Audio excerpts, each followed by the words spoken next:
Ya Padaci.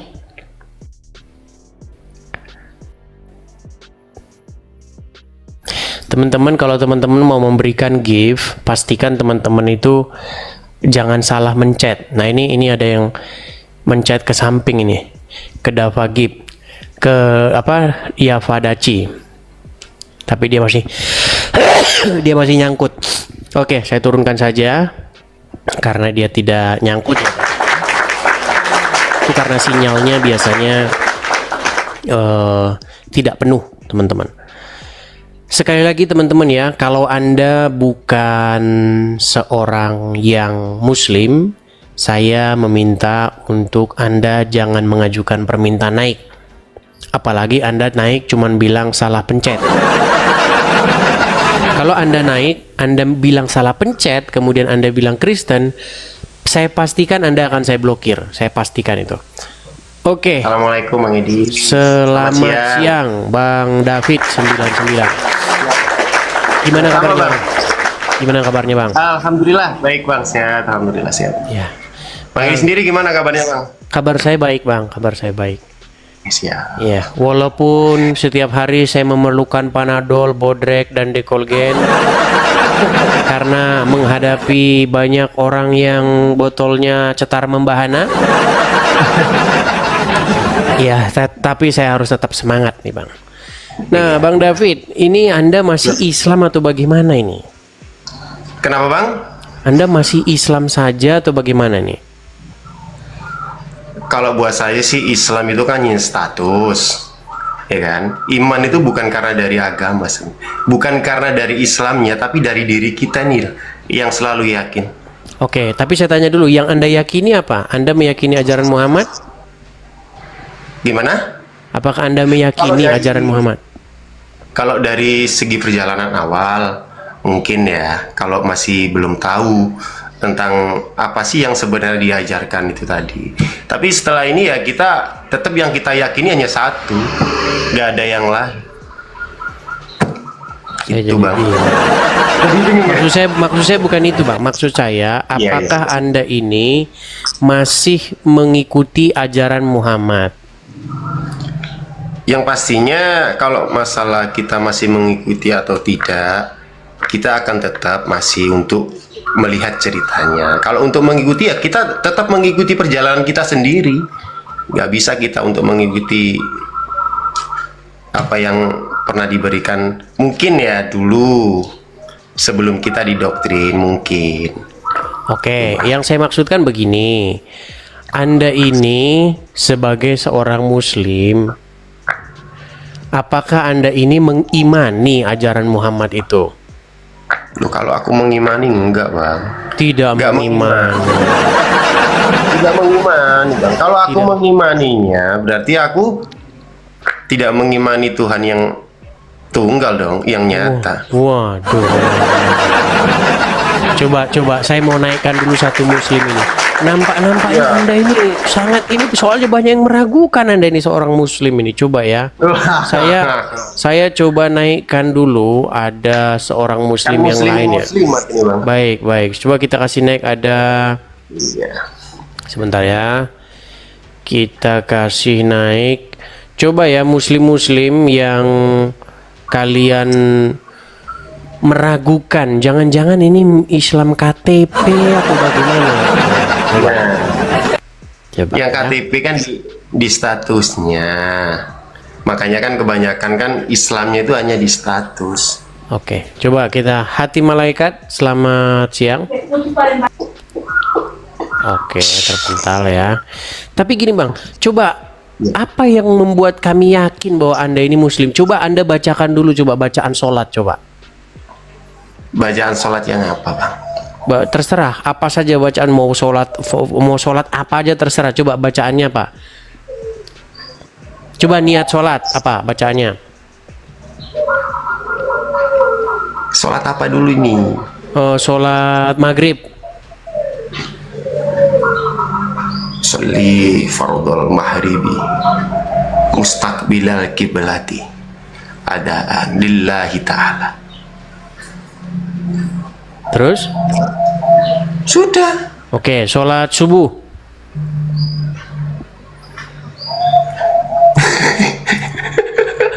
ini Bang Edis.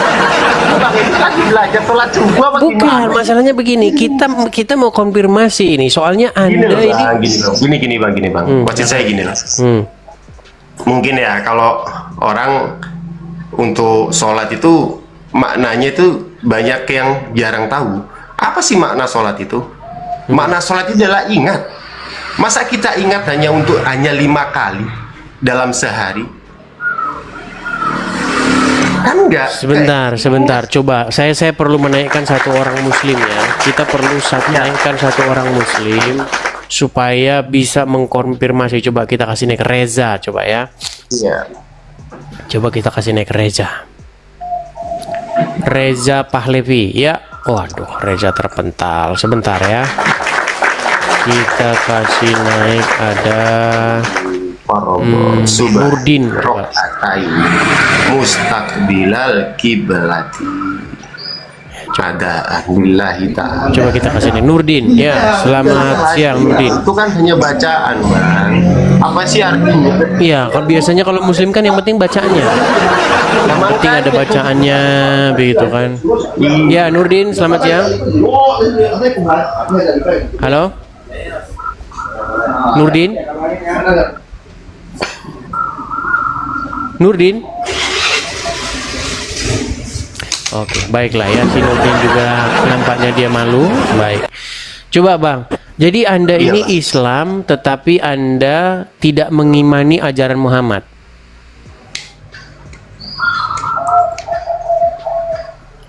Iya. Bukan gini loh Bang, Gimana? bukan berarti tidak, bahasanya bukan mengimani sih sebenarnya. Kalau mengimani sih enggak, cuman kita melihat mengikuti. Anda apakah Anda mengikuti walaupun Anda Islam, Anda mengikuti ajaran Muhammad? Loh, kita tetap kalau untuk mengajak mengikuti tetap, mungkin yang kita ikuti dulu Bang. Jadi saya bingung sama Bang David ini. Sebentar Bang, Anda ini kadang-kadang iya, kadang-kadang bukan ini. Oke, baiklah gini. Oke lah, nggak apa-apa lah. Saya kasih satu tema ini ya. Makin belajar ajaran Muhammad, makin dekat untuk meninggalkannya. Mau saya kasih contoh? Oke, boleh. Oke, Siap. kita kasih contoh-contoh ya. Oke, Bang. Di depan saya ini ada gelas. Siap. Oke. Jika saya ngobrol-ngobrol nih sama Anda, Anda pegang gelas juga berisi air. Nah, Siap. lalu tiba-tiba lalat masuk ke dalam ke minuman Anda.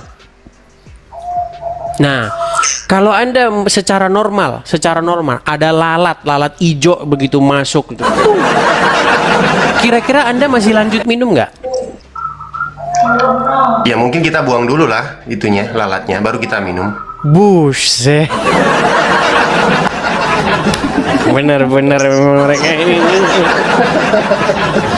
Makanya saya bilang teman-teman. Bang, tahu nggak lalat itu sukanya apa? Belum tanya sih Bang, lalat sukanya apa Bang. Ya Kalau kan Bang kita Edi nggak sendiri? perlu tanya. Memang teman-teman, sampai sekarang saya belum percaya kalau ada orang Islam membahas agama Islam. Sampai sekarang saya belum percaya bahwa dia akan waras di saat yang sama itu. Iya, yang saya percaya Bang, kalau ada orang Islam, dia akan waras kalau dia nggak bahas agama Islam. Benar. Iya. Benar. Tapi kalau dia bahas agama Islam, di detik itulah, di waktu itulah dia tidak akan waras lagi. Iya. Coba kita tahu Bang, lalat itu sukanya bangkai. Mohon maaf, tai, ya kan? Betul nggak? Bangkai, kotoran, sampah, itu yang disukai lalat, betul? Benar. Nah, lalat itu membawa banyak sekali bakteri dan penyakit. Setuju? Setuju. Nah, ketika dia masuk ke minuman Anda, atau Anda pesan minuman lah. Pesan minuman, Bu. Nggak taunya Anda lihat lalat di dalam. Anda minta ganti nggak? Ya kalau kita masih punya hati nurani, mungkin ya, mungkin Bang Edis, ya enggak lah. Tetap kita buang lalatnya, tetap kita Tetap hargai lah. diminum. Iya, tidak apa-apa. Jadi makanya teman-teman, orang Islam ini teman-teman, tiap hari mereka cuci-cuci. Tapi lalat diembat. Kencing onta diembat. Coba Bang, bagaimana kita waras tapi di detik yang sama kita Islam? Iya Bang. Coba. Kalau menurut Bang Edi sendiri, dari makna Islam sendiri itu apa? Jangan ke situ dulu Bang. Kita membahas ajaran-ajaran Muhammad ini loh. Bagaimana Oke, siap. ajaran-ajaran Muhammad itu membuat orang yang masih menggunakan akal sehatnya tidak mungkin lagi akan Nggak, gini aja. mengikutinya. Gini bang, aku pengen nanya sih dengan tema yang di atas Bang Edi itu, makin belajar dengan ajaran Muhammad, Makin belajar dekat. ajaran Muhammad, bukan makin belajar dengan.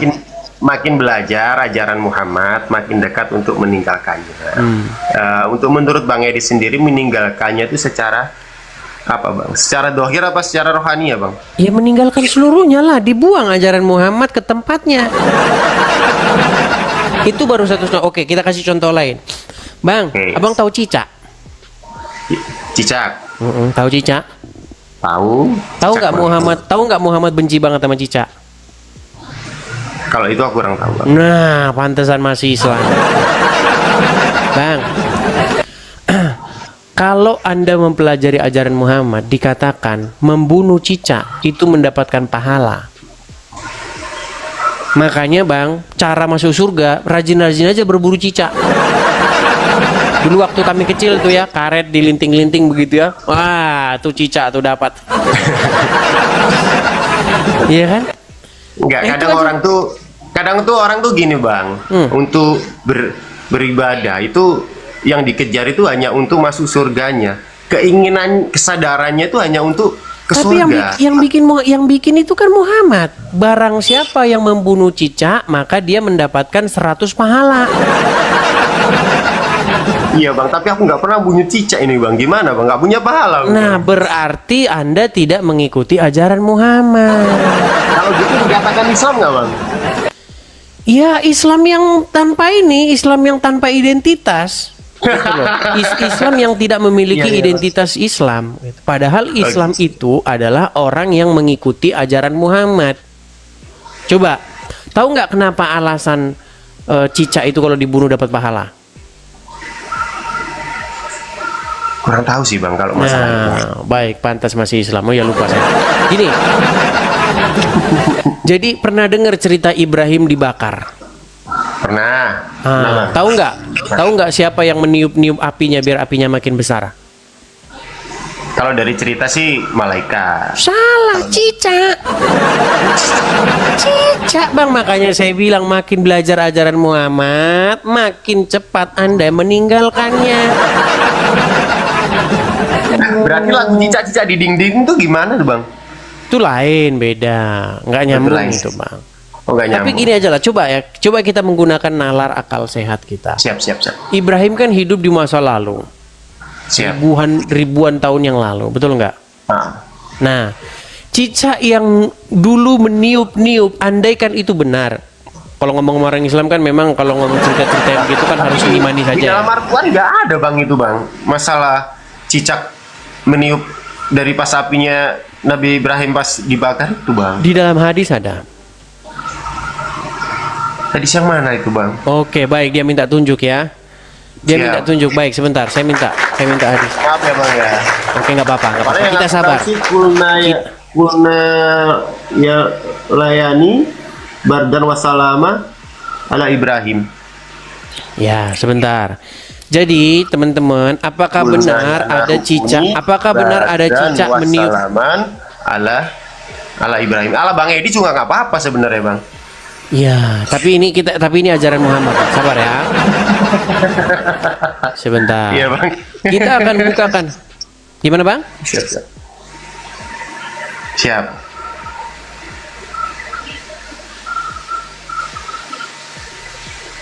Nih, kita akan tunjukkan bagaimana cicak itu akhirnya dibunuh oleh karena dia meniup-niup api. Saya heran. Kalaupun benar, Ayat berapa bang? Ayat berapa bang? kalaupun misalnya kita ini ya, kita buanglah misalnya akal sehat kita untuk mempercayai itu cicak meniup-niup api. Tapi kan itu tetap cicak yang dulu. Ya itu. Apa Nabi Ibrahim hubungannya ayat dengan berapa cicak bang? yang sekarang? Baik, saya akan balikkan dulu kamera saya. Oke siap. Teman-teman, mohon kalian jangan marah ya kalau saya bilang tidak mungkin seseorang itu waras di detik yang sama percaya sama Muhammad ya. Baik. Baik, saya akan anukan ya. Nih, saya Siap, Bang. akan hilangkan dulu efek saya sebentar nih. Oke. Ayat berapa bang? Hadis, Bang, hadis. Nah iya.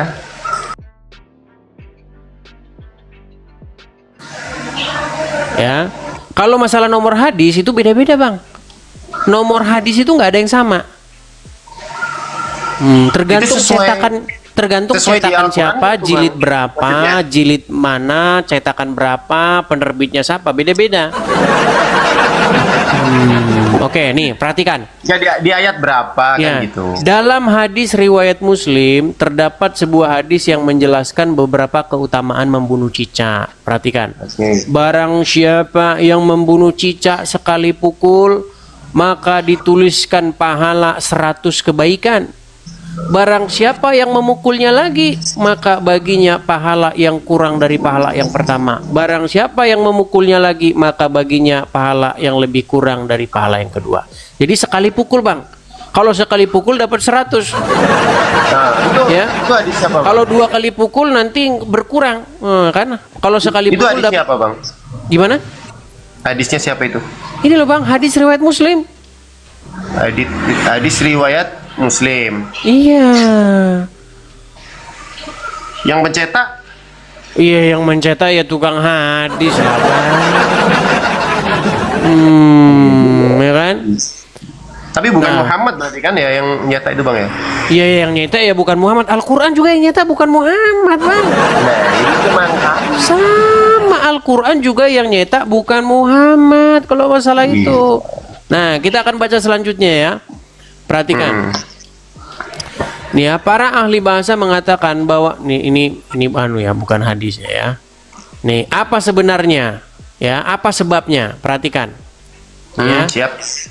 Mengapa dikatakan begitu? Karena pada waktu itu cicak ini dia membantu meniup api nih. Rasulullah memerintahkan untuk membunuh cicak. Beliau bersabda, dahulu cicak ikut membantu meniup api Ibrahim. Nah, jadi Muhammad ini, Bang, orang yang dendam kesumat, Bang. Sampai turunan cicak pun 7 turunan, 1000 turunan dibantai semua. Iya, sampai Iya, cicak tapi kecil, gini, cicak Bang. besar. Nih, anak-anak cicak yang belum menyusu juga nih bantai semua. Nah, jadi Bang, kalau Iya. kita ngomong masalah akal sehat, sekarang Siap. Anda saya tanya Ya, dulu lah. nggak nalar lah bang. Kalau Iya, makanya saya masalah bilang itu, nggak tadi, nalar. Bang, makin Nggak mempelajari sesuai ajaran kesadaran, Bang, Muhammad, kalau makin seperti dekat itu. pintu Nggak gerbang sesuai untuk kesadaran. meninggalkannya. ya, Ya balik lagi nggak ke sesuai kamera. kesadaran kita bang kalau seperti itu. Oke, jadi Anda setuju ya bahwa dengan apa Setuju, background? Iya, setuju dia teman-teman. Makin Setuju. belajar ajaran Muhammad, makin dekat untuk meninggalkannya. Benar itu bang. Benar. Tuh, dia sudah mengakui Benar. dan dia seorang Muslim. Benar. Coba ya, saya kasih naik dulu ya. Siapa tahu ada Muslim yang lain. Ini Amira ini dari kemarin dia pengen naik, tapi nggak pernah berani. Cuma naik doang. Nanti dia diem terus dia nggak berani ngomong. Amira ini. Ya silakan Amira. Amira, kamu berani menyalakan kamera? Berani. Silakan nyalakan kamera. Ya, Ya Amira, Anda Muslim ya? Muslim. Oke, Ini David ini dia mengaku seorang muslim juga dan dia setuju bahwa makin belajar ajaran Muhammad makin dekat untuk meninggalkan ajaran tersebut. Setuju Bang David? Setuju Bang. Setuju. Silakan. Bagaimana pendapat Pura-pura Anda? dia itu pura-pura muslim dia. Coba Anda tes dulu. Siapa tahu dia juga pura-pura. Saya juga mendukung Anda nih Amira. Coba dites dulu dia. Kalau dia terbukti ngaku-ngaku muslim, kita tendang dia. Nah, silakan. Ya pura dia itu mungkin. Ya. Coba Anda tes mantan dulu. muslim. Murtad kali dia. Iya, Anda tes dulu. Anda juga jangan menuduh-nuduh saja. Mau tes apa lagi? Ya dites. Biasanya kalau seorang yang bukan muslim itu kan dia, mana tadi si David ini? Lari. Ya, Amira. Anda setiap naik ini, saya heran. Selalu saja Anda kalau naik begini nih. Nih, gini. Heran saya. Loh, kenapa sih? Anda kalau naik begini? Gak apa-apa Bang. Ya, gimana Amira? Hari ini kita membahas mengenai makin belajar ajaran Muhammad, makin dekat untuk meninggalkannya. Gimana? Nggak setuju lah. Nggak setuju? Enggak. Oke. Anda tahu cicak? Iya. Oke. Anda tahu ajaran Muhammad tentang cicak? Tahu. Suruh ngapain kalau temen cicak? Suruh mati. Suruh mati. Nah, ketika membunuh cicak, maka mendapatkan 100 pahala, betul? Betul. Betul. Kenapa kalau cicak dibunuh maka mendapatkan pahala? Ya karena Nabi Muhammad kayak benci sama cicak kayaknya. Benci sama cicak. Kenapa Muhammad yang benci sama cicak, kalian yang melampiaskan kebencian Muhammad? Coba. Ya mungkin di ajaran kami memang begitu Bang. Iya, karena kalian ini adalah alat-alatnya Muhammad, Tuhan kalian. Gini, coba ya. Saya akan kasih Anda fakta-fakta tentang kenapa cicak itu harus dibunuh.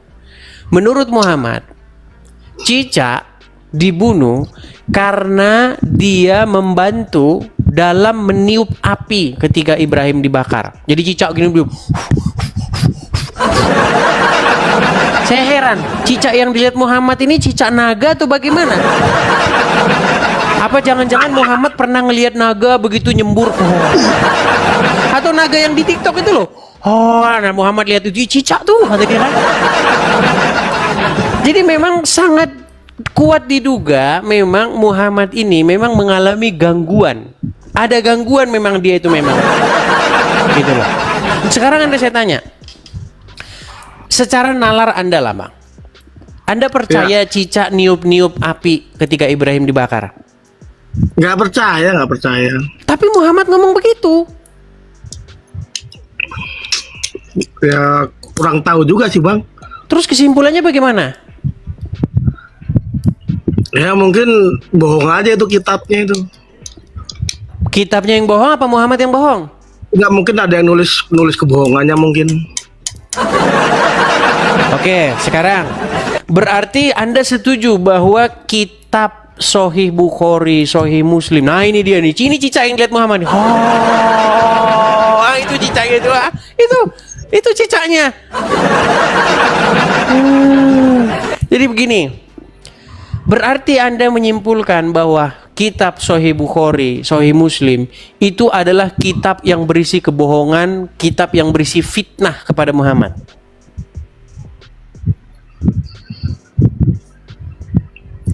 Iya. Oke. Berarti Anda setuju bahwa kitab itu harus dicampakkan ke tong sampah. Setuju? Itu maksudnya omongan itu ada di Al-Quran ya Bang? Baik. Saya sudah membaca Al-Quran itu lebih dari 100 kali. Khatam saya Al-Quran itu. Hebat Abang nih. Tidak ada di dalam Al-Quran itu dikatakan bahwa cicak meniup-niup api Ibrahim ketika dibakar. Nah, itu adanya di dalam kitab-kitab hadis. Sahih Muslim, Sahih Bukhari, ya banyak itu riwayat-riwayat itu. Banyak sekali riwayat-riwayat itu dan itu sahih. Ya kan? Kalau sahih artinya itu benar-benar informasi itu valid. Kalau kata Kainama, valid. Itu benar-benar valid dari Muhammad. Nah, lalu Anda simpulkan mustahil Muhammad bilang gitu. Karena Anda nggak percaya, nggak logis. Cicak kok niup api, ya kan? Lalu Anda simpulkan bahwa orang-orang lah yang berbohong lalu menempatkan itu ke mulutnya Muhammad seolah-olah Muhammad mengatakan demikian. Betul? Betul. Kesimpulannya, kitab Sahih Muslim maupun Sahih Bukhari berisi fitnah-fitnah, kekejian, kebohongan untuk menjelek-jelekkan Muhammad. Anda setuju? Iya. Berarti Anda setuju bahwa umat Muslim harus segera membuang kitab hadis Sahih Muslim, Sahih Bukhari dari rumahnya? Bingung sih jawabnya. Bingung. Makanya Bang, saya bilang, makin belajar ajaran Muhammad, makin dekat untuk meninggalkannya. Bang, kalau Anda baca Al-Quran, jangankan Anda, Muhammad disuruh merujuk kepada kitab-kitab yang sebelumnya, yaitu Taurat dan Injil.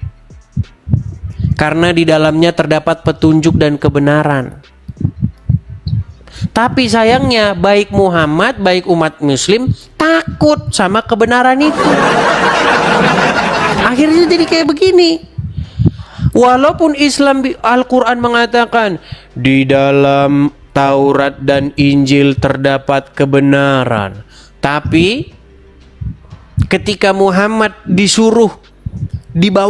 disuguhkan Taurat kepadanya, Muhammad malah marah-marah. Dia malah menyesatkan Musa loh. Iya. Katanya begini, jikalau Musa ada di hadapan kalian saat ini, dia akan, dan kalian mengikuti dia, kalian akan tersesat. Coba. Katanya Muhammad meneruskan ajaran Musa. Katanya Muhammad merupakan orang yang kalau Musa ada di hadapannya, maka Musa akan mengikutinya. Tapi Muhammad bohong lagi. Loh, waktu Isra Mi'raj, ketika Isra Mi'raj, dikatakan Allah memerintahkan Muhammad untuk sholat 50 kali. Betul? Iya. Lalu dia ketemu sama Musa. Muhammad, balik lagi lo. Lu balik lagi sono, ketemu Allah. Tawar katanya. Ditawar. Oh, itu Jadi Musa yang 45. ngomong, bukan Jibril. Musa. Baca makanya. Soalnya saya pernah dengar katanya tuh malaikat Jibril katanya ngomong begitu, katanya tawar lagi. Tidak. Jibril dikatakan membawa Muhammad ke Sidratul Muntaha. Dia membawa Muhammad ke arsinya Allah. Lalu dia bertemu, Muhammad ketemu dengan Allah, disuruh sholat 50 kali. Nggak tahu Allah bercanda atau gimana itu. Lalu baliklah Muhammad ketemu sama Musa, disuruh balik lagi. Muhammad balik lagi, lu tawar, nggak bakal kuat, umat lu nggak bakal kuat. Ditawar jadi 45, balik lagi, oh tawar lagi, balik lagi, terus sampai 5 kali. Setelah kelima kali Musa masih ngomong nggak kuat, balik lagi. Terus Muhammad ngomong mana? Musa, saya udah malu katanya. Ternyata ketika Muhammad ketemu dengan Musa, bukannya Musa ngikutin Muhammad, malah Muhammad yang ngikutin Musa. Tapi kalau ngomong sama pengikutnya, jikalau Musa ada di sini, maka dia akan menjadi pengikutku. Jadi cerita Muhammad itu Bang, makin dipelajari makin Anda murtad Bang, percaya. Lu jadi pelawannya Bang, lucu Bang. Lu memang iya Bang. Selain saya membawakannya lucu, membawakan saya supaya tidak tegang, slow begitu ya. Makasih Pak Agus Ibrahim. Yang saya katakan bener nggak Bang? Yang saya katakan benar nggak? Benar. Benar yang saya katakan. Dan juga Bang, dan juga ini perhatikan. Menurut Al-Quran, malaikat itu kalau naik menghadap Allah 1 hari, tapi kadarnya 50.000 tahun. Memang dia naiknya itu sehari bagi dia, tapi di bumi itu sudah 50.000 tahun.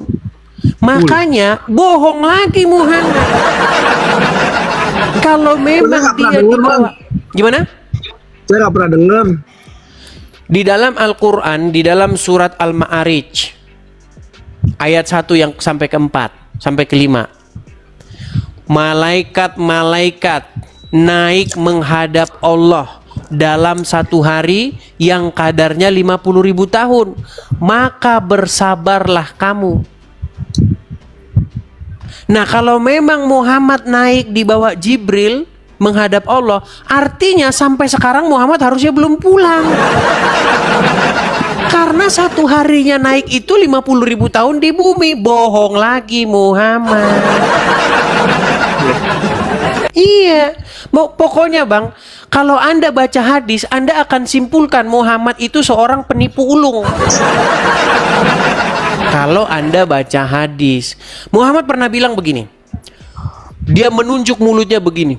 Demi zat yang jiwaku berada dalam tangannya, tidak keluar darinya, maksudnya mulutnya, kecuali kebenaran. Muhammad ngomong gitu, ada hadisnya. Iya. Kata Muhammad tidak pernah keluar dari mulutnya kecuali kebenaran. Nyatanya gara-gara ngikutin Muhammad, ngikutin yang keluar dari mulut Muhammad, para petani kurma bangkrut. Iya. Muhammad suatu kali pernah ke Madinah. Ketika dia di Madinah, dia bilang sama para petani kurma, hentikan kegiatan-kegiatan kalian yang menyerbuk benang sari dan putik itu, ditempel-tempelin, dikawin-kawinkan. Karena kalau pohon kurma itu dibiarkan begitu saja, kurma itu akan tetap tumbuh saja, baik-baik saja. Ternyata apa? Diikuti saran itu. Setelah diikuti, petani itu, para petani kurma itu mengalami gagal panen. Nggak berbuah pun hasilnya sedikit. Lalu Muhammad datang lagi ke kota tersebut. Dia heran, ada apa dengan pohon kurma kalian? Lalu para petani kurma itu bilang begini, ya Rasulullah, bukankah engkau dulu berkata begini dan begitu? Lalu Muhammad dalam tanda kutip ngeles dengan kata-kata, kamu lebih mengetahui urusan duniamu. Padahal Muhammad ngomong tidak keluar dari mulutnya kecuali kebenaran. Nah, makanya Bang, kalau belajar hadis, ujung-ujungnya Anda akan membuangnya ke tong sampah. Gimana?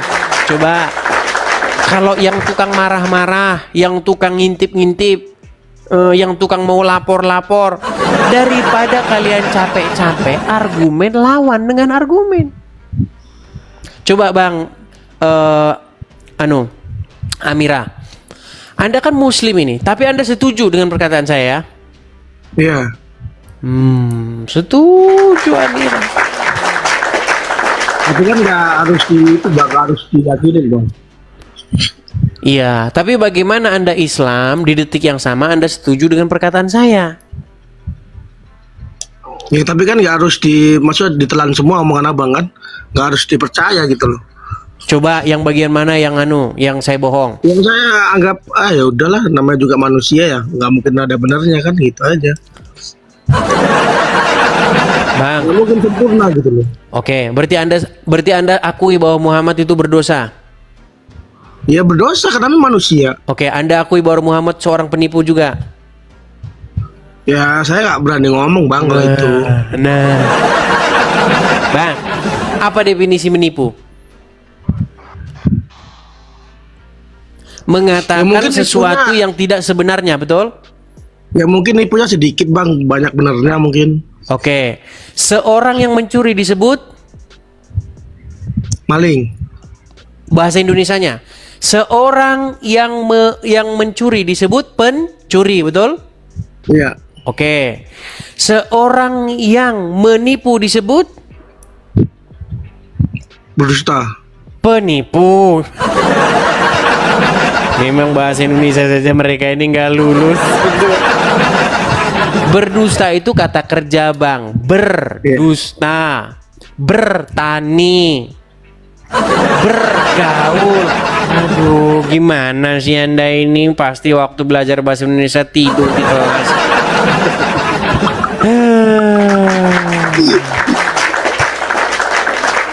Bang, coba Bang.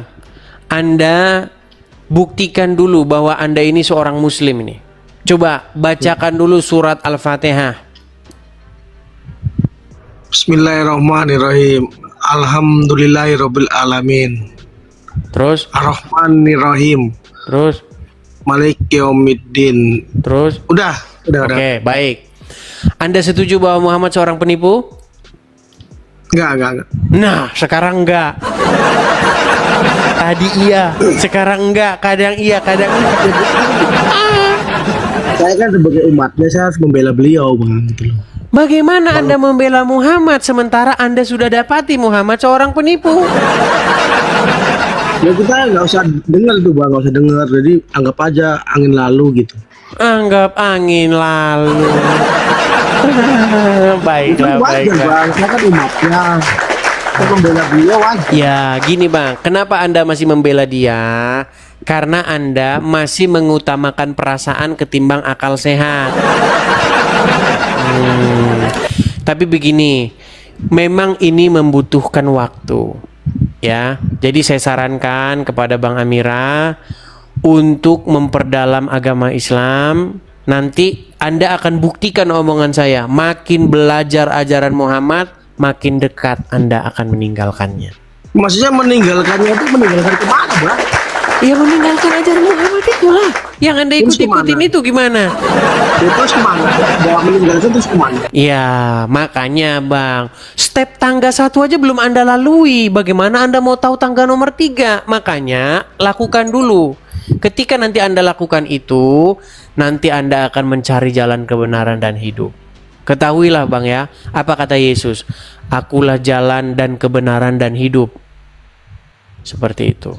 Yang perlu Anda lakukan sekarang ini step awal untuk menuju ke situ itu meninggalkan dulu ajaran Muhammad. Ya. Jadi ada step-stepnya Bang.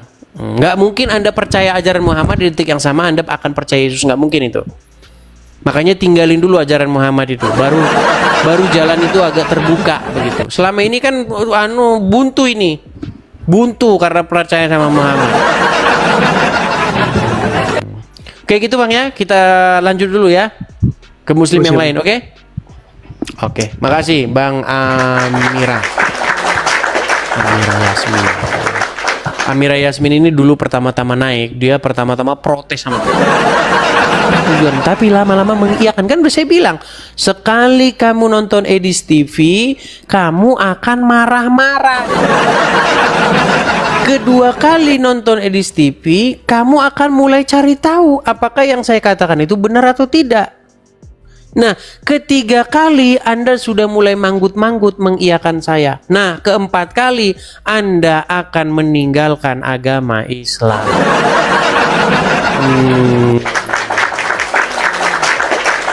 Ayo lanjut lagi ya. Lanjut lagi, kita lanjut lagi. Oke, tapi sebelum lanjut lagi teman-teman ya, sekali lagi kita selingi dengan iklan ya. Kalau saya iklan, Anda juga jangan lari. Ya, gini teman-teman. Teman-teman, kita tahu ya bahwa menjawab orang-orang Islam, menjawab pendebat-pendebat Islam, polemikus-polemikus Islam yang sering mengait-ngaitkan Islam dengan Kristen, mengatakan bahwa Yesus seorang Islam, Muhammad meneruskan ajaran Injil dan Taurat. Menjawab mereka itu beresiko tinggi. Itulah kenapa ketika saya menjawab mereka, saya mengalami persekusi. Saya harus menghindar, pindah dari tempat sana ke tempat sini, ya kan, mencari tempat yang aman karena saya dicari-cari seperti itu. Nah teman-teman, sehingga tibalah masanya saya di sini, dan di sini teman-teman saya itu ingin punya tempat untuk berapologet karena sebelum punya tempat tentu saja pikiran saya tidak tenang gitu ya. Karena bagaimana teman-teman kalau kita tidak ada tempat yang ini kan kita rasa khawatir pasti ada ya kan. Dan kita tidak mungkin juga berapologet dari bawah kolong jembatan. Dan juga kita bukan berapologet ini mungkin 3 tahun atau 5 tahun tidak. Kita nampaknya masih belasan bahkan puluhan tahun yang mendatang. Jadi teman-teman, bagi teman-teman yang ingin mensupport Edis TV, ya teman-teman bisa mensupport saya. Ya teman-teman ya. Teman-teman bisa mensupport saya di sini ya. Silakan teman-teman. Bagi yang ingin mensupport saya mengadakan kolekte untuk pendirian rumah apologet. Ini teman-teman, silakan teman-teman tangkap layarnya, screenshot. Jadi kalau teman-teman ingin berkolekte, ya teman-teman punya berkat berlebih, teman-teman bisa berkolekte di sini. Hati-hati ya, pastikan namanya itu harus Edis. Karena kalau kalian ketik, nanti pasti akan muncul nama saya otomatis ya. Nanti akan muncul nama depan saya Edis. Nama selanjutnya ada nama belakang saya ya. Silakan nanti teman-teman cek. Ya, silakan teman-teman tangkap layar, screenshot. Ya, kita kasih waktu 10 detik. Silakan. Bagi teman-teman juga yang nonton di YouTube, tuh ada tulisan berjalan, teman-teman. Ada juga Zelle ya. Silakan teman-teman bisa mensupport di situ. Oke, kita lanjutkan kembali. Ya, silakan. Bagi teman-teman yang muslim ingin membantah, boleh silakan. Kita kasih naik, ada Asma JD. Asma JD kayaknya baru inbox saya jadi Asma JD. Coba. Ya, selamat siang Asma. Ya, selamat siang, sabar, aku buka. Ya, selamat siang. Oh, Shalom. ini Shalom. Saya lupa ingat. Satu lagi. Sehubungan dengan banyaknya orang yang mengaku yang keluar dari Islam masuk Kristen, saya jadi lupa namanya yang mana, yang Asma yang mana, yang Firna yang mana, saya bingung saya. Oke, saya udah ingat sekarang Asma yang ini orangnya. Saya dengar kemarin Kak Asma mendapatkan persekusi dan ancaman-ancaman. Itu dilaporkan ke MUI. Dilaporkan Cuma ke nggak tahu MUI. mana itu prosesnya, kok aku dilapor. Aku bilang salahku apa ini? Penistaan agama bilangnya. Iya, inilah orang Islam itu. Apakah kemarin itu Edis, tolong beritahu aku karena aku tidak paham hukum, tapi betul-betul aku tidak ada maksud loh menjelekkan agama Muslim. Nggak ada maksud, tapi memang aku dari berhaji itu semua kan keberatan mereka, aku sebut hajiku. Aku dari berhaji. Naik haji tahun berapa? 2014. 2014 naik haji. Gini ya, memang penistaan agama ini yang mendefinisikan menista itu ya orang Islam. Jadi makanya teman-teman, ketika ada orang Islam membahas tentang bagaimana dia meninggalkan agama Islam, didefinisikan menista. Karena hakimnya Islam. Minta pendapat sama MUI yang Islam juga. Jaksanya Islam. Ya gimana kayak gini bisa ada? Makanya aku sibuk terus WA, aku dituduh ini penistaan agama, disuruh tunggu panggilan. Aku bilang gimana ini? Ya. Aku penistaan kah? Mereka menuduhkan yang bagian diedit, penistaan yang mana? semua yang diedis, karena aku sebut-sebut aku dari haji, aku dari pesantren, tapi aku bilang itu namanya aku berbagi kesaksian karena di imanku sekarang. Aku tertawa itu karena itu spontan, refleks gitu loh, karena aku juga penggemar Edis, terus naik di roomnya aku memberi kesaksianku kalau memang aku pernah berhaji dan maksudnya nggak boleh ya kalau kita bilang mengutarakan kalau tidak percaya lagi keyakinan yang kita dulu, karena pernah kan aku memang di lingkungan Muslim, aku lahir dari sana kan, itu aku utarakan, bukan berarti Pernah jadi santri, pernah Iya. naik haji, kemudian meninggalkan agama Islam. Dulu percaya sama setan tidur di hidung, sekarang nggak percaya. Loh, di Iya. mana menistanya? Dia kan hanya berbagi. Karena aku tertawa-tertawa kemarin Edis, waktu aku di live itu, maksudku aku itu tertawa, maksudnya aku tertawa di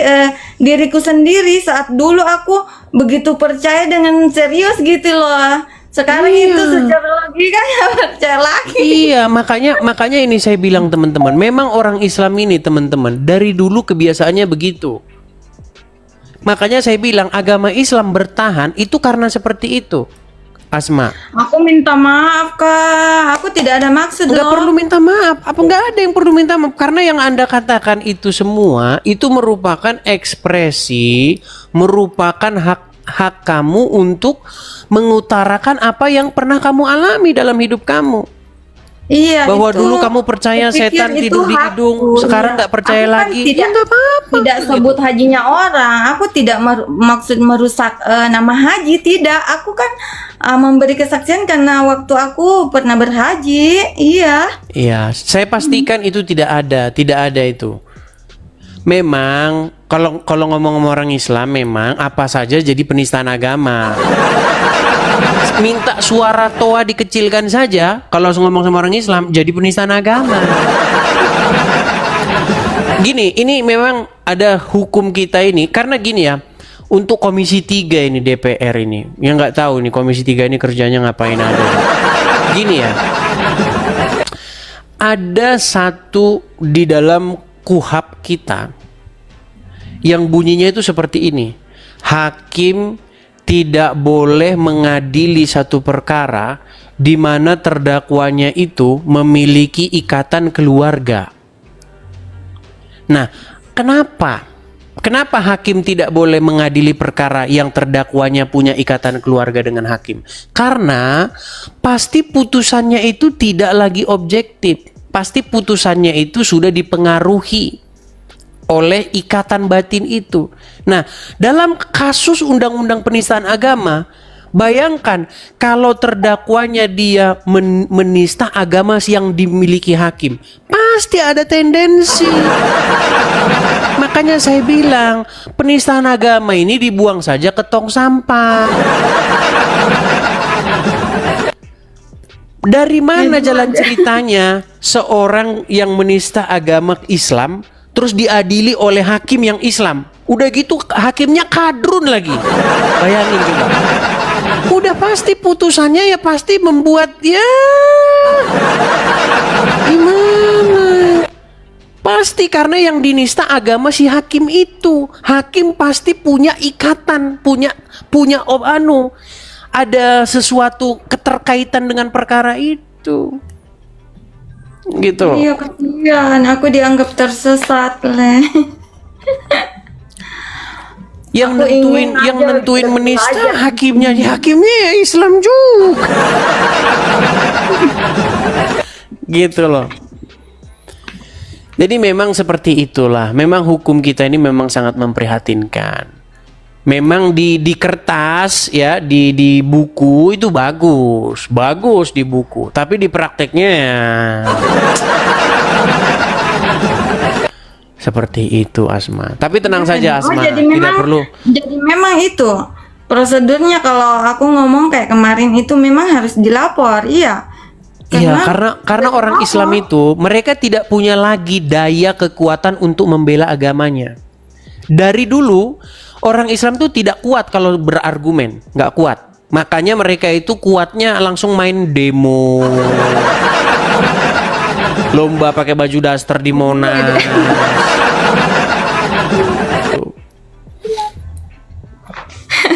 Iya. Dan Yesus.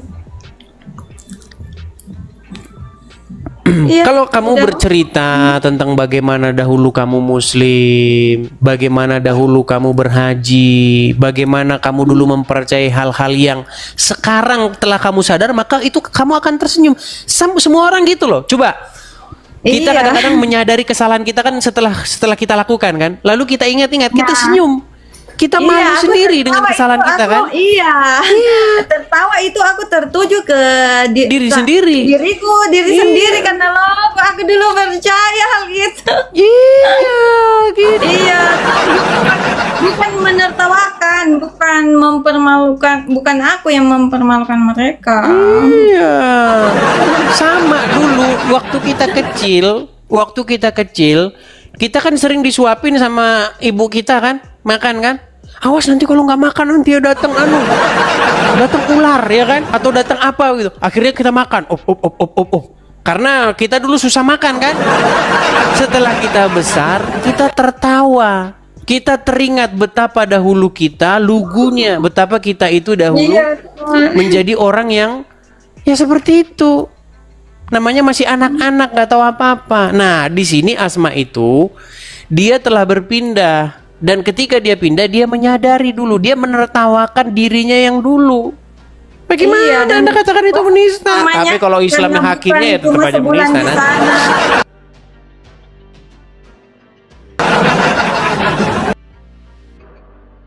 Bukan Oke. cuma setahun, artinya pastilah banyak kesaksian hidupku yang aku bisa berbagi.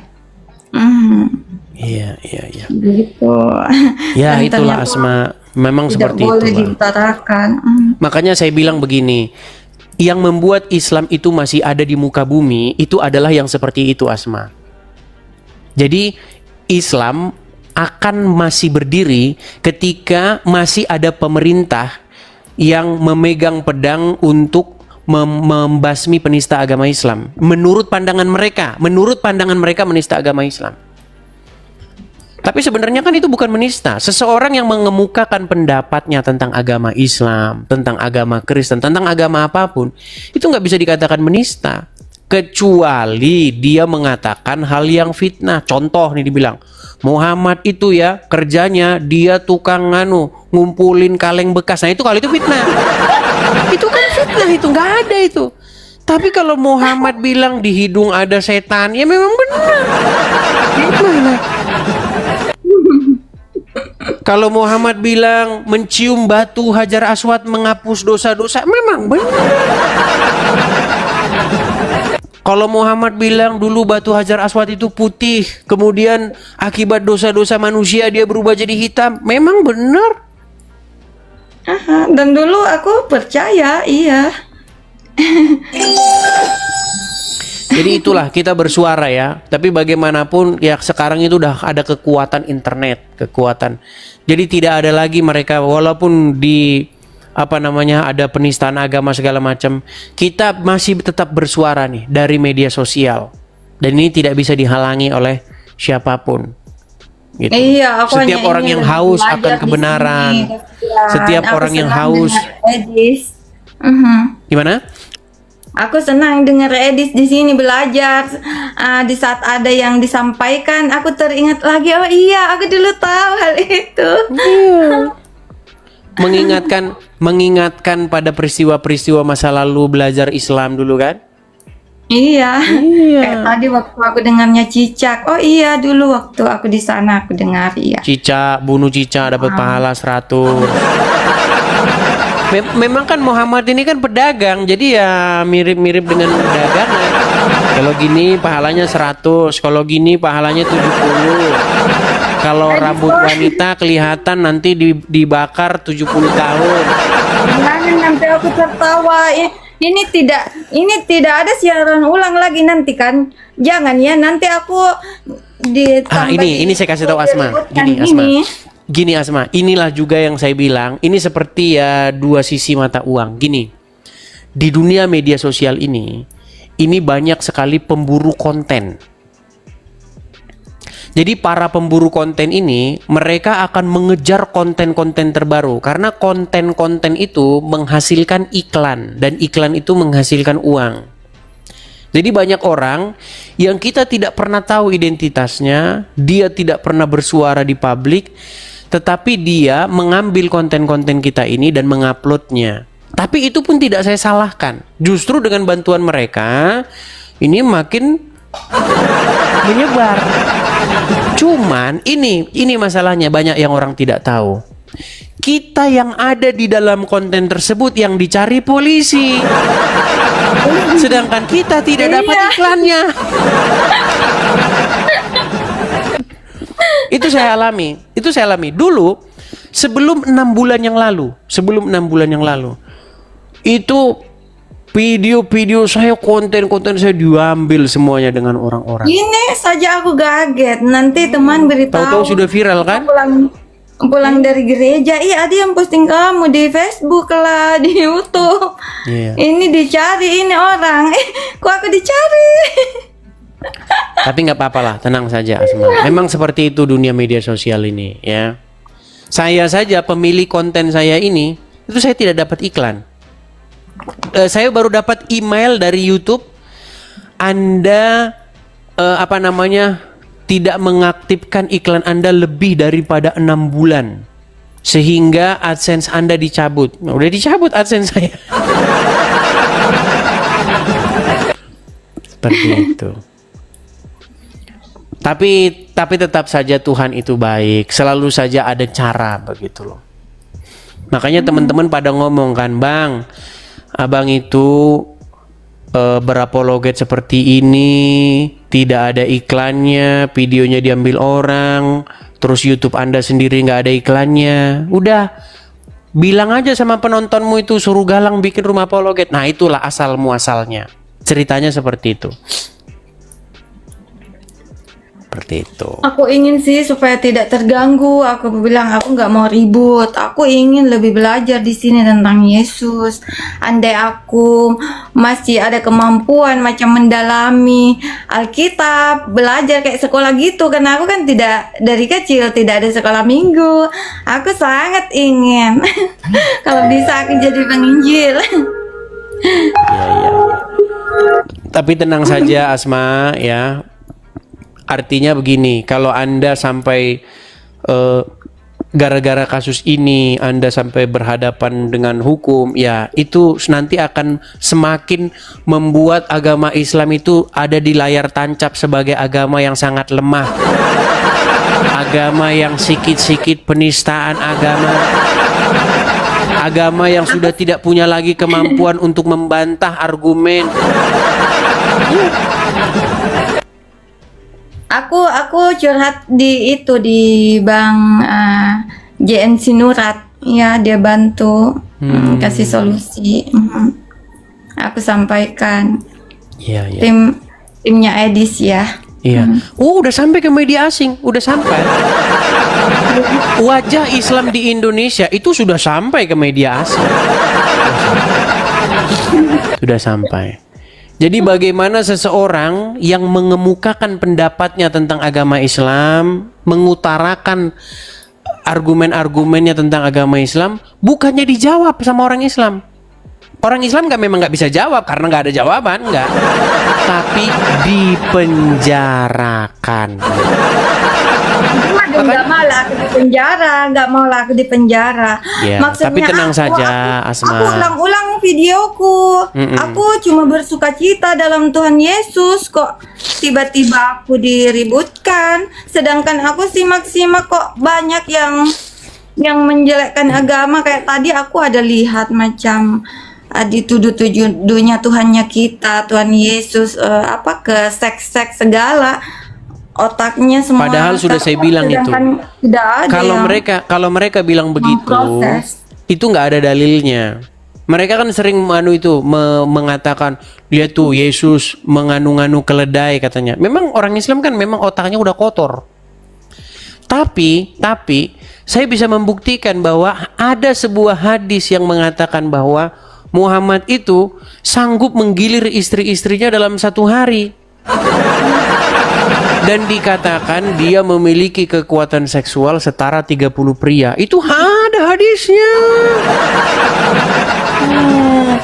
Dan seorang pendebat yang berdebat dengan saya membahas itu. Tertawa ini. Iya, ada seorang pendebat Muslim. Dia berdebat dengan saya soal itu. Soal apakah Muhammad itu seorang raja SEX. Ada, dan dia akui itu. Dia mengakui bahwa Muhammad seorang raja SE. Nih, saya akan putarkan ya. Ini bagi Muslim yang suka bilang-bilang yang itu nih. Ini bukan saya ada-adakan. Ini pendebat sendiri yang mengakui. Perhatikan nih. Betul nggak kamu mengiyakan bahwa nabimu raja seks? Oke. Mengiyakan kan? Mengiyakan kan? Narasimu begini. Sebentar, narasimu begini. Saya susah ini sudah. saya tidak punya. Mumpung belum banyak yang nonton kamu. Kamu akui nggak bahwa nabimu seorang raja seks? Satu. Saya sudah mengakui kemarin kan. Nah, ini loh. Dia sudah mengakui kemarin. Habis itu dia disidang sama Juma, sama Nora. Rashid, sini kamu. Kenapa kamu kemarin mengatakan begini? Sidang dia. Begitu. Saya bahkan sudah pernah menantang kemarin itu. Kalau ada orang Islam yang bisa menunjukkan satu manusia di bawah kolong langit ini yang sanggup menggilir 11 wanita dalam satu hari, siapa orangnya? Gak ada mereka yang sanggup, cuman Muhammad. Makanya hadisnya berkata, Muhammad diberikan kekuatan seksual dengan setara 30 laki-laki. Saya bilang sama Rashid, Sid, gimana Sid kalau nabimu dipajang di obat kuat? Nah, dia langsung marah. Marah. Gimana? Loh, bagaimana tidak dikatakan Muhammad sebagai pria yang tangguh? Dia memiliki kekuatan setara 30 pria. Makanya saya bilang sama Rashid, bagaimana kalau lebih cocok ini ditempel di obat kuat? Rashidnya nggak mau. Gimana? Seperti itu, Asma. Jadi maksud saya begini, artinya walaupun saya akui memang bahasa saya itu ada sedikit sarkas, ada sedikit kata-kata yang sedikit dalam tanda kutip menertawakan, tapi kan ada dasarnya gitu loh. Masa cuma orang Islam doang yang boleh menertawakan? Karena apa? Di channel-channel umat Islam, bagaimana mereka ketika membahas agama Kristen, mereka menertawa-tawakan. Masa saya nggak boleh menertawakan? Gimana? Ketika Abdul Somad membahas di dalam salib ada jin kafir, coba lihat videonya Abdul Somad. Bagaimana dia katakan? Gimana itu kepalanya? Kepalanya begini atau begini? Haleluya. Katanya coba seperti itu. Coba gimana? Walaupun itu tidak ada, tapi mereka kan membuat sebuah hal yang menertawakan. Kalau saya benar-benar serius. Betul kan Muhammad itu pria kuat dalam urusan seksual? Betul, diakui. Bagaimana kalau misalnya dibuat obat kuat merek Muhammad? Kan memang terbukti memang Muhammad pria yang kuat dalam hubungan seksual. Gimana sih? Bahkan Muhammad menjanjikan katanya burung pria 70 tahun berdirinya. Makanya saya sarankan, bikinlah pabrik obat kuat dari Arab, cap Muhammad. Gimana sih? Iya. Ya oke. Yang penting aku sudah sampaikan kalau aku tidak ada maksud. Tidak ada maksud. Iya. Jangan aku ingin belajar, jangan dipersulit ini kemana-mana. Ya, tenang saja, tidak mengapa itu, tenang saja. Oke, begitu ya Asma ya. Ya oke, ya makasih banyak. Oke, sama-sama Asma. Saya turunkan ya. Oke, saya turunkan. Ya, silakan yuk. Silakan yang muslim-muslim kalau mau mengajukan permintaan naik silakan ya. Kita kasih naik ada Brida Helen. Oke, Brida Helen. Coba Brida. Ya, Brida Helen.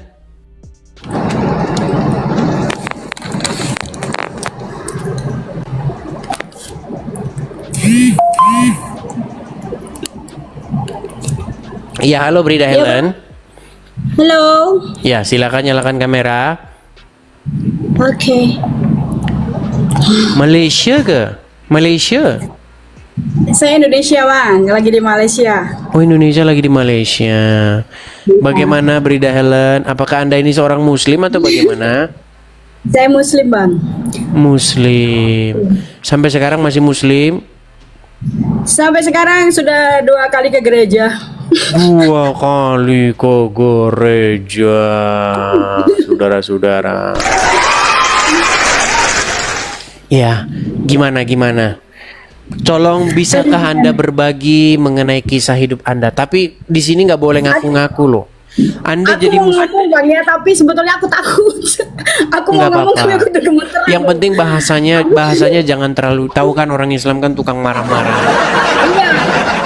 Gini, di sini nggak boleh ngaku-ngaku loh ya, Kak Brida. Di sini tidak boleh ngaku-ngaku. Coba, Anda menjadi Islam sudah berapa lama? Dari lahir kah? Dari lahir. Dari lahir Saya puasa. Islam. Oke. Dari lahir. Coba, orang tua kalau semua memang Anda Islam dulu, berarti Anda ingatlah doa-doa ketika sholat, bacaan-bacaan sholat. Coba, Iya. coba. Mau bacaan doa. Terserah yang Sama mana ya. aja, yang Anda ingat aja. Bismillahirrahmanirrahim. Alhaakumut takasur hatta zultumur makobir. Kala sopa ta'lamun summa kala sopa ta'lamun. Kala lau ta'lamun na ilmal yakin la tarawun al jahin. Summa la tusaluna yawma izin aninain. Sah. Iya, gimana? Ini makin banyak saja setiap hari teman-teman. Setiap hari sekarang sudah mulai bersuara orang-orang yang meninggalkan agamanya Muhammad. Ini saudara-saudara. Coba Kak Brida, bagaimana ini Ya. Kak Brida ceritanya kok bisa dari pengikut Muhammad terus sekarang ke gereja? Silakan. Nah, gini Bang ya. Tapi bahasanya yang bagus ya, nanti marah Ya, nanti mereka. sebenarnya ini bukan karena aku ikut dengar Abang. Ini dengar Abang ini baru loh, baru berapa minggu ini loh. Sebelumnya aku sebenarnya dari kecil dari masa-masa SD gitu, SMP, SMA itu berproses saya itu diawali dengan hal seperti misalnya kita ada acara pesantren kilat misal di sekolah dulu ya. Nah, suka mengundang penceramah dari luar, dari mana-mana lah. Setiap ceramah selalu menjelekkan agama yang selalu fokusnya tuh Kristen. Nggak pernah agama lain ya, Hindu, Buddha, apa, nggak pernah Kristen. Jadi awalnya seperti mengdoktrin kita untuk membenci gitu. Tapi aku jadi nggak respect, kok begini, kok Ustadz ngajarin kok begini gitu kan. Tapi yang namanya orang Ustadz lagi kan, kita pun harus percaya ya, sudah terima. Tapi hati menolak, tapi ya dengar aja lah, masuk gitu. Terus guru agama saya dulu pernah, mudah-mudahan gak ada di sini ya, waktu SD, dia mengajarkan tentang riba. Tapi ternyata di luar aku tahu, dapat info dari orang tua saya, ternyata guru agama itu tukang pinjam duit riba, tukang minjemin orang duit riba. Sebagai orang yang ya apa ya istilahnya, ya bandarnya lah, pinjemin gitu ya. Nah itu jadi nggak respect juga, teorinya lumayan waktu ngajar, pas kok begitu sih, udah oke lah lewat. Mungkin ya namanya manusia, mungkin pasti ngajarin yang baik, tapi prakteknya mereka belum tentu mampu. Iya. Kemudian ada lingkungan saya lah ya, di ini waktu saya pernah di Indonesia pernah ngajar jadi guru honor. Di situ saya itu mungkin dari seluruh guru yang lainnya tuh pakai jilbab syar'i panjang-panjang semuanya. Sedangkan aku Islam tapi aku sendiri yang nggak pakai jilbab, nggak pakai apa, seolah-olah ngajar tapi gaya-gaya sekretaris gitu. Jadi nggak pendek juga sih, dia di bawah dengkul juga. Tapi dicemooh sama guru lain. Tolong udah pakai baju tuh yang rapi sedikit katanya. Emang aku nggak pakai baju kataku. Ada rasa kayak intervensi diri aku ya. Maksud aku, aku dulu zaman waktu jadi guru, bukan sekarang, aku dulu pernah juga jadi guru honor waktu aku masa aku kuliah. Dan nggak ada guru-guru zaman dulu sibuk pakai jilbab semuanya, dan masih diterima aku nggak pakai jilbab. Kok di sini pada jadi tiba-tiba jadi muslimah semua gitu kan? Jadi aku ngerasa terganggu karena aku waktu itu merasa berbeda sendiri, seolah aku sebagai guru yang mencontohkan tidak baik kepada anak murid. Oke, aku berjilbab, jilbab syar'i juga panjang, dan aku kerepotan dengan jilbab ikut-ikutan orang kayak gitu. Hati aku sebenarnya itu udah kita nyangkut di motor bang, itu Spionnya itu juga apa absennya ketutup gitu ya. Kita sen ke kiri, nggak ada lampunya, yang belakang nggak lihat. Modalnya besar, setiap aku mau pakai jilbab mesti ikut-ikutan orang panjang-panjang kayak gitu. Sudah pakai dalemannya, ada jilbabnya, bukan harganya murah, mahal semua. Kok jadi ribet kali, kok jadi mahal aku gitu kan. Dan juga aku tengok guru-guru itu yang berjilbab, walaupun jilbab panjang, yang namanya ngerumpi di kantor itu. Bapak-bapak sampai aku jadi, aku kayaknya bukan muslim, orang yang alim-alim amat, tapi nggak gini juga menurut aku ya gitu. Jadi aku pikir, ini yang bagaimana sih muslim yang sebenarnya ini? Ada lagi membenci anjing kayak teman aku, sok-sokan membenci anjing sampai anjing dilempari. Aku yang teriak-teriak gitu kan, jangan sampai berantem sama dia. Jadi seolah-olah melempar anjing dia masuk surga. Alah, ya masuk karena surga. ini hewan yang haram gitu kan.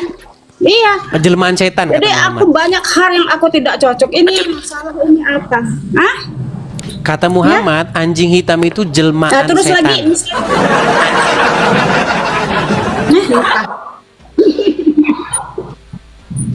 Sampai kadang ada kejadian yang masalah, ada dunia politik dulu, Bapak Gubernur yang didemo oleh satu iya. Indonesia. Anies. Dari orang-orang berbaju putih-putih. Nah, itu di Daster. masjid sampai sudah rumah saya dekat masjid, dikumandangin pula di masjid. Ini semuanya nanti berkumpul kita ke Jakarta mau masalah penistaan agama. Langsung mikir, ini masjid buat apa, kok tahu nggak masalahnya? Yuk, dunia politik kayak apa? Kok tiba-tiba heboh kayak gini? Nah, jadi banyak hal yang aku kebingungan. Ini agama ngajarin ke arahnya mana sih? Letak kebaikannya itu di mana? Sembahyang, jadi kalau ke sembahyang 5 waktu yang nggak tahu bacaannya ke hati apa enggak, cuma kayak sebuah gerakan-gerakan aja, tapi nggak ke hati, menurut aku merasa sudah Islam banget gitu, sudah merasa Islam banget, karena itu kayaknya standar ukurannya. Yang aku tidak sehebat mereka gitu, kayaknya aku nih dipandang sebelah mata, tapi kayaknya hati aku nggak sekecil kalian deh, rasanya nggak berpikir sebelah mata dengan orang beragama berbeda. Apalagi dulu bang, aku pernah posisi di bawah posisi yang sangat di titik terendah. Pernah aku di posisi titik terendah. Dan yang menjatuhkan aku dan memanfaatkan aku yang di titik terendah itu justru orang-orang di sekitar aku yang muslim. Dan yang mengangkat aku waktu itu, yang masih menjaga keadaan aku itu justru orang yang non muslim semua. Sampai aku didoakan jarak jauh dengan dengan ya bacaan ini ya umat Kristen lah. Tapi aku terima aja waktu itu, aku terima. Coba aku bingung, aduh baru aku mau hijrah pakai jilbab syar'i, kok aku didoain pakai ini, kemana ini? Sampai akhirnya aku nonton Buya Sakur. Nah, Buya Sakur, mataku mulai aku agak terbuka sedikit. Oh, ternyata memang ada keanehan. Ternyata keanehan aku lagi kecil itu bukan karena aku yang pemalas beragama atau aku yang aneh atau memang ada yang aneh. Cuma aku nggak ngomong ke keluarga. Aku setiap berdebat sama saudara, aku selalu terpojok gitu. Nah, aku selalu terpojok karena dia menang lebih alim lah gitu kan. Jadi aku posisinya ya lebih banyak sakit hati kalau berdebat dengan saudara gitu kan. Nah, itu makanya di Buya Sakur membuat aku sedikit terbuka, banyak hal-hal yang ternyata ini. Kemudian aku nonton lagi Abu Marlum, Syarif Karim, nah Quraish Shihab. Itu orang-orang yang respect terhadap agama lain dan bisa ada keseimbangan lah terhadap agama lain, tidak memojokkan kalau aku lihat. Kalau tak tahu kalau abang, tapi kalau aku pandang seperti itu. Nah, terus lagi ada lagi ustazah, ada perempuan yang dia ahli, bukan ahli sih, dia cukup mempelajari agama Islam, dia berjilbab ibu itu. Saya lupa namanya siapa. Nah, itu pun dia menjelaskan banyak hal-hal yang sebenarnya di dalam ajaran sendiri agama Islam sendiri banyak menekan gitu. Padahal kenyataannya tidak seperti itu aturan. Kemudian terakhir abang ini sering seliuran di beranda aku, cuma aku nggak peduli dulu apa orang-orang ini debat-debat agama, nggak ada ujungnya nanti mereka ini gitu. Tapi nggak tahu di video mana akhirnya aku ketemu, oh ternyata ini dah. Akhirnya aku nonton terus, di situ baru udah deh positif, gua pindah. Gua pindah daripada gua rusaknya awet nanti nggak tahu arahnya kemana. Saya seperti orang yang beragama Islam, tapi gue membenci agama gue sendiri. Bukan membenci ya, tidak respect terhadap agama gue sendiri. Gimana gitu. Selalu setiap berdebat justru menyalah-nyalakan ajaran yang diajarkan ustadz ini. Akhirnya aku bukan membenci, tidak respect terhadap banyak ulama. Itu jelek juga menurut aku. Jadi aku seperti Islam yang munafik gitu kan. Islam yang munafik, jadi Islam yang tidak sejalan dengan ini.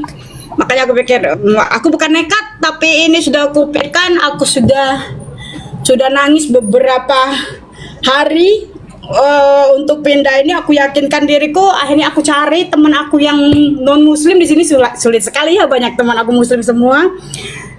Akhirnya aku jumpa teman aku, tapi dia di kota lain. Aku bilang sama dia, aku ceritakan semuanya gini. Kamu tolong bantu aku mau ke gereja. Dibantunya. Akhirnya kita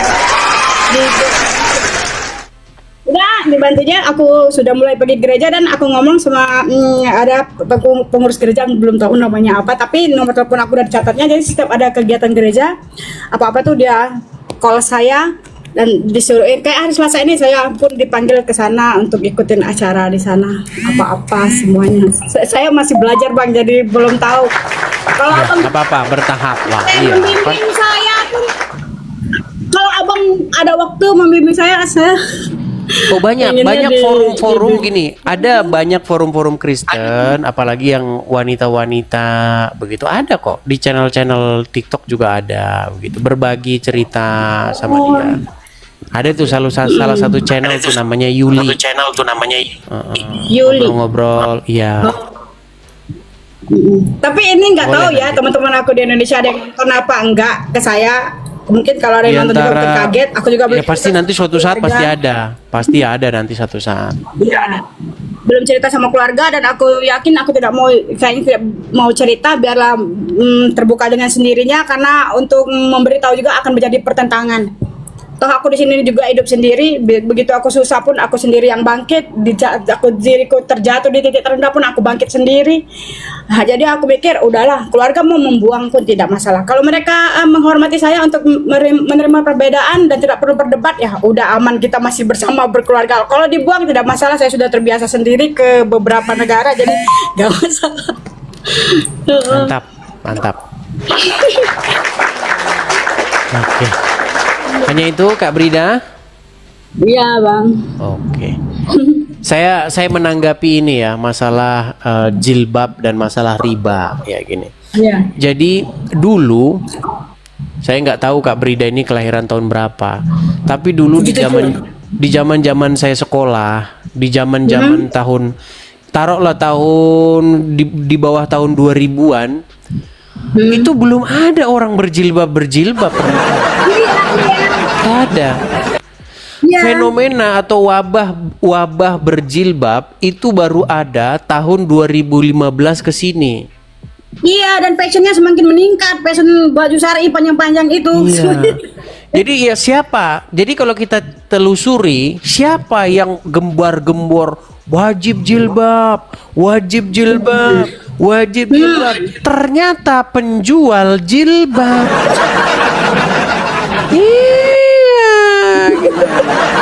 Coba tuh bayangin, sepeda motor didesain untuk dinaiki dengan kelihatan lampu sennya, betul nggak? Nah, tapi kalau orang Islam, apalagi jilbab syar'i yang panjang berjuntai-juntai, Sampai ketutup spionnya, makin ketutup spionnya, makin syar'i, makin masuk surga.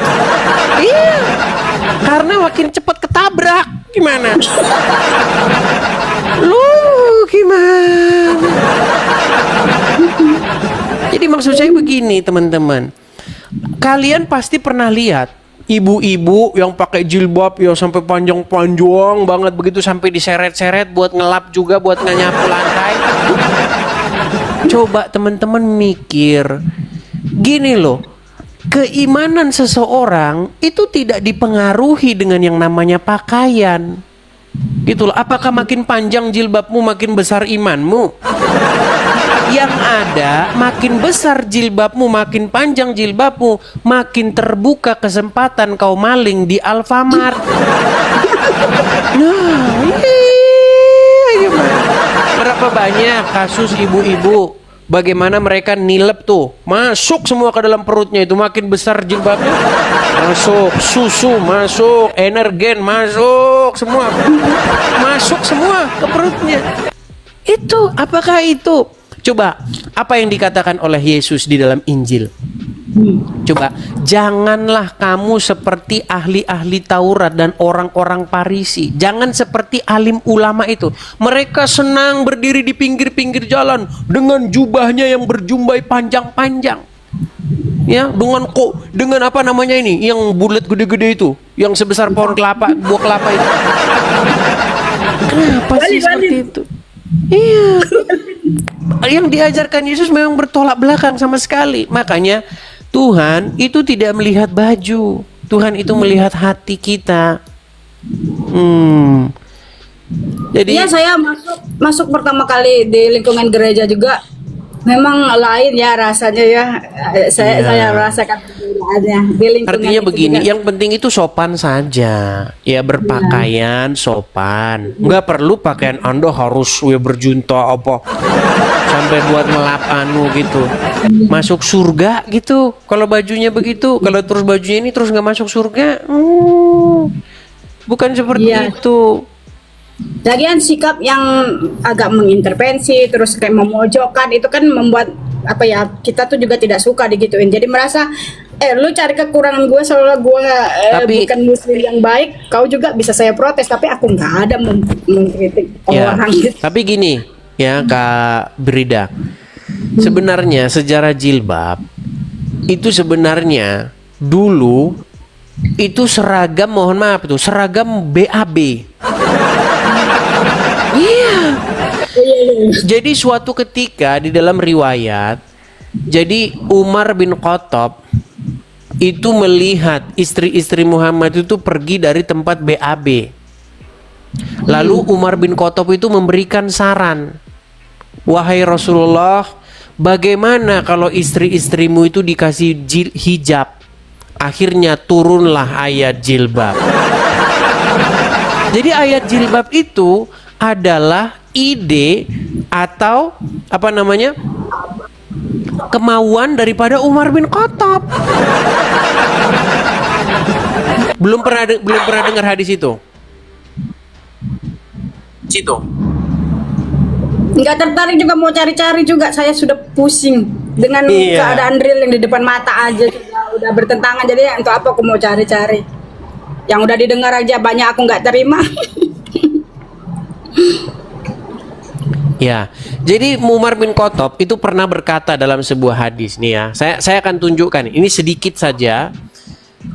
Kalau Kak Brida kan memang sudah tidak ini ya. Nih, saya katakan untuk menunjukkan kepada penonton yang lain ya Kak Brida ya. Karena penonton yang lain ini kan menganggap saya ini katanya ngada-ngada atau bohong-bohong, ngadi-ngadi. Nih, saya tunjukkan hadisnya ya. Nih. Dan dikatakan tentang keutamaan khalifah Rasulullah, yaitu yang bernama Abu Bakar. Nah, sebentar ya. Dari Umar bin Khattab ya. Sebentar nih.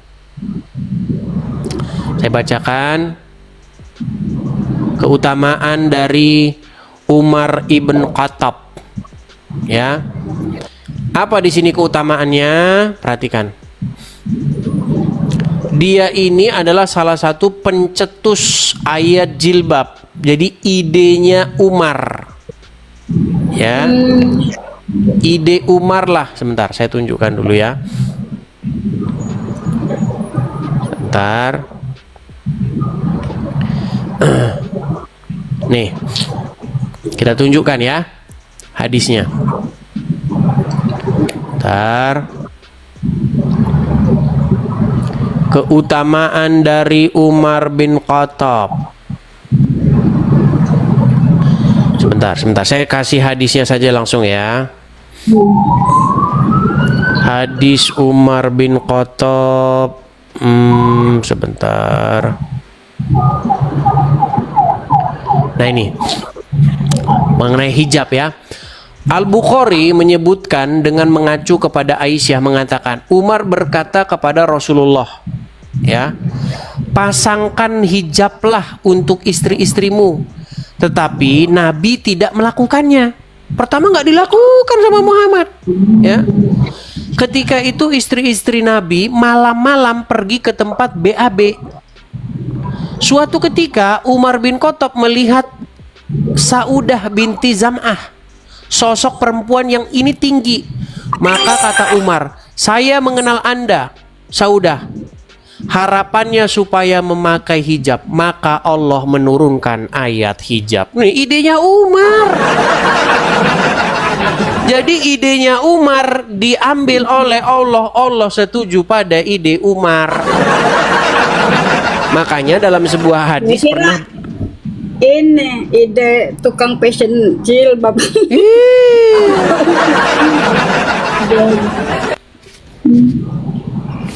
Seperti itu. Terus mengenai riba ya. Kadang-kadang orang Islam ini kalau ngomong riba otaknya nggak pernah dipakai. Gini, riba itu apa sih? Definisi riba itu artinya kelebihan.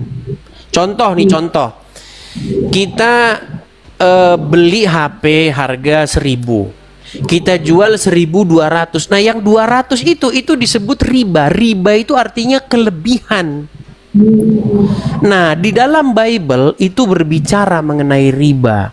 Riba itu tidak boleh diambil dari orang miskin. Ya, janganlah kamu mengambil riba dari orang miskin. Bukan tidak boleh mengambil riba. Setiap perdagangan itu harus ada riba. Kalau nggak ada riba ya nggak jalan. Mesti terima kasih aja. Masa memang ucapin terima kasih nggak bisa. Contoh, kamu mau tempat kerja, oke? Kamu diterima, oke? Kamu nggak punya motor, nggak punya kendaraan, terus kamu diterima kerja di terus kamu naik Gojek. Kalau kamu naik Gojek, kamu bayar sekian-sekian. Sementara jelas-jelas kamu perlu motor untuk kamu gerak ke sana ke sini, karena pasti tujuan bergerakmu itu nggak cuma tempat kerja. Pasti suatu saat kamu pergi ke warung, suatu saat kamu pergi ke sini, pasti kamu perlu yang namanya sepeda motor. Maka ada yang namanya kredit untuk cicilan sepeda motor. Masa nggak ada bunganya? Ya harus ada. Ya. Dari mana jalan ceritanya nggak ada? Harus ada. Makanya sekarang muncullah bank-bank syariah. Ayo ke sini, tidak ada riba. Ngomongnya doang nggak ada riba, ternyata ya sama aja. Tetap aja ada, Piang. Kalau nggak ada untungnya, banknya tutup, bangkrut. Gimana? Makanya kadang-kadang Islam itu mencomot sesuatu, tetapi dia mencomotnya tidak lengkap. Akhirnya apa? Akhirnya kacau balau ajaran agama Islam. Saya kasih contoh. Itu masalah riba ya. Bible itu berbicara bahwa jangan kamu mengambil riba dari orang miskin. Jadi kalau orang udah susah, udah nggak punya apa-apa, kamu pinjemin duit, kamu mintain lagi bunga. Itu orang seperti itu yang dikutuk di dalam Bible itu. Makanya terkutuk orang yang mengambil riba dari orang miskin. Bukan kita nggak boleh ngambil riba, boleh, tetapi kita jangan ngambil dari orang miskin. Nah, orang Islam mengambil ayat itu, jangan mengambil riba titik, akhirnya jadi bencana. Ya, karena sudah haram kalau ngambil riba. Tapi malah banyak mengajukan SK mereka ke bank. Nih. Akhirnya Muncul bank riba yang juga. muncul bank yang dalam tanda kutip ini anti riba. Nggak ada bank yang nggak ngambil untung, pean. Bank itu kalau nggak ngambil untung 5 hari lagi dia tutup. Mana anda itu? Jadi begini. Salah satu juga contoh mengenai haram dan halal makanan. Sebenarnya nggak ada konsep haram dan halal dalam Bible, tapi mengenai tahor dan tame, ya, yang bersih dan yang kotor. Nah, agama Islam karena dia lihat orang Yahudi nggak makan babi, muncullah ayat jangan makan babi. Lupa dia, kecoa juga nggak boleh. Akhirnya umat Islam harus membuat kitab sampingan. Apa itu kitab sampingan? Kitab hadis. Karena gini, karena Muhammad kan ngeliatin orang Yahudi, diliatinlah orang Yahudi. Orang Yahudi nggak makan babi nih. Wah, berarti muncullah ayat jangan kamu makan babi. Nah, dia nggak lihat ternyata bunyinya itu bukan jangan makan babi. Jangan kamu makan binatang yang satu, tidak bermamah biak dan juga tidak berkuku belah. Jadi bukan cuma babi di situ. Ternyata onta juga masuk. Gitu loh. Ternyata Muhammad makan onta. Makanya saya bilang akibat nyolong, tapi nyolongnya cuman separuh. Jadi kayak gitu. Akhirnya tikus boleh nggak dimakan? Bingung. Kecoa boleh nggak dimakan? Bingung. Akhirnya dibuatlah kitab sampingan, kitab di luar Al-Quran. Oh, hewan yang bertaring nggak boleh dimakan. Kenapa? Allah lupa gitu nulis di Quran bahwa hewan yang bertaring nggak boleh dimakan. Saya menghabiskan waktu saya mempelajari mendalami agama Islam itu 13 tahun. Jadi saya tahu persis agama Islam itu kayak apa. Dari mana munculnya begitu. Dan satu lagi ini Bang, seperti haji itu ya. Aduh, ini mungkin takut jadi ini ya pro kontra kalau saya ngomong ini. Kan kalau di masjid kita tuh dipisahkan antara laki-laki dan perempuan. Tapi ternyata pas di Makkah sana kan itu berbaur Bang. Sampai mencium Hajar Aswad itu sampai tabrak-tabrakan. Apa ya, dempet-dempetan gitu. Akhirnya ada banyak, aku lihat ada di situ yang diekspos ada pelecehan-pelecehan juga. Ya namanya negara lain badannya lebih besar kan. Nah, di situ aku tanya apa artinya pemisahan di masjid sedangkan di sana dibaurkan? Apa maksudnya? Iya, itulah makanya Kenapa kalau nggak makanya saya bilang perempuan ke laki-laki. iya. Jadi makanya saya bilang ketika kita menggunakan akal kita, nalar sehat kita, itu pasti orang itu tidak akan lama-lama untuk mengambil keputusan untuk meninggalkan agama Islam. Nih ya, saya akan bukakan mengenai masalah haji ya. Nih, saya akan bacakan bencana haji itu bencana yang terjadi terus-menerus. Saya akan tunjukkan bagaimana tragedi haji ya. Nih, kalau dalam Al-Quran dikatakan bahwa surat Al-Baqarah ayat 125 dijadikannya tempat itu tempat yang aman menurut Al-Quran, tapi ternyata tempat itu malah tempat bencana. Nih, saya akan bacakan bagaimana haji itu adalah ritual keagamaan Islam yang paling banyak memakan korban jiwa. Perhatikan nih ya. Saya akan bacakan ini daftar riwayat ya, daftar riwayat bagaimana bencana-bencana haji yang terjadi nih. 2 Juli 1990, sebuah desak-desakan di sebuah terowongan pejalan kaki, terowongan Al-Ma'asim yang terbentang dari Mekah menuju Mina dan dataran Arafat berujung pada kematian 1426 peziarah. Kebanyakan diantaranya berasal dari Malaysia, Indonesia, dan Pakistan. 23 Mei 1994, sebuah desak-desakan menewaskan 270 peziarah saat lempar jumroh. 9 April 98, sekitar 118 peziarah terinjak-injak sampai mati. 180 luka-luka. 5 Maret 2021 35 terinjak-injak. 11 Februari 2003 ritual lempar jumroh diklaim menewaskan 14 peziarah. 1 Februari 250 peziarah tewas.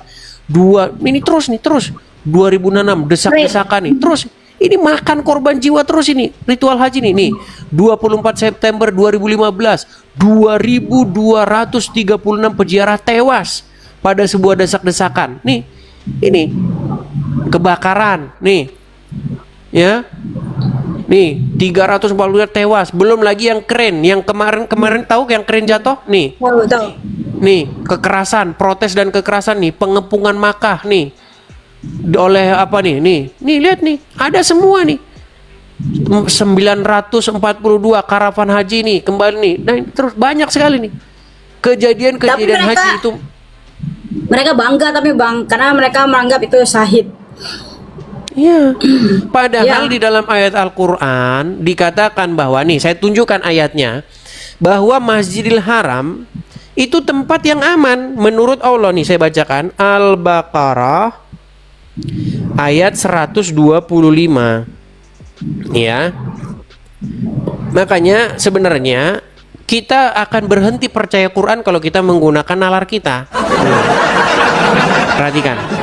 Dan ingatlah, ketika kami menjadikan rumah itu, Baitullah, tempat berkumpul bagi manusia dan tempat yang aman. Perhatikan nih. Nih, tempat yang aman. Tempat yang aman. Dan dijadikanlah sebagian makom Ibrahim sebagai tempat sholat dan seterusnya. Ini tempat yang aman. Nyatanya Masjidil Haram itu menjadi tempat yang tidak aman. Copet, pelecehan seksual, injek-injekan. Berapa banyak orang meninggal? Bagaimana Anda katakan ini tempat yang aman? Kan itu viral tuh, yang perempuan yang sampai nangis-nangis itu. Saya kira di Baitullah ini orang-orang, ternyata saya dilecehkan. Ada itu. Jadi ini salah satu platform atau media kita untuk bersuara begitu. Boleh nanti kapan-kapan kalau ada muslimah-muslimah yang lain atau yang laki-laki juga muslim-muslim yang lain, boleh datang kemari cerita bagaimana perjalanan hidup Anda meninggalkan agama Islam. Seperti itu. Jangan sama takut. juga, tapi saya di umur sekarang saya masuk ke 48. Gimana? Baru saya memantapkan diri ya di usia 48 ini, baru saya 47 masuk 48 baru memutuskan untuk aku ambil keputusan. Karena di dalam tapi agama Islam ini juga pintar Bang. Dia apabila kita mati dalam keadaan berpindah agama, itu pun hal yang tidak baik. Itu nakut-nakutin. Kita Islam terus kita murtad, itu pun kita ada sanksi sosial, ada kayak suatu hukuman. Banyak sekali hal yang nakut-nakutin itu yang membuat kita tuh sepertinya sudah posisi di Islam, kita tuh udah dikunci gitu. Iya. Nah, jadi makanya ini salah satu ini tugas ini adalah untuk supaya orang itu sadar bahwa itu adalah salah satu daya upaya untuk membuat kamu tidak berani berpikir. Itu buat nakut-nakutin. Gitu. Iya. Banyak hal sih yang buat aku tuh bertolak belakang sampai aku ambil kesimpulan mau dibawa kemana arahnya aku beragama ini. Apa karena berpuasa, sholat. Saya tengok ada teman saya ngedrak, kuat banget setiap malam ngedrak minum. Tapi dia rajin sholat. Orang juga, Islam jadi itu, orang Islam obatnya itu belum habis dia sembahyang.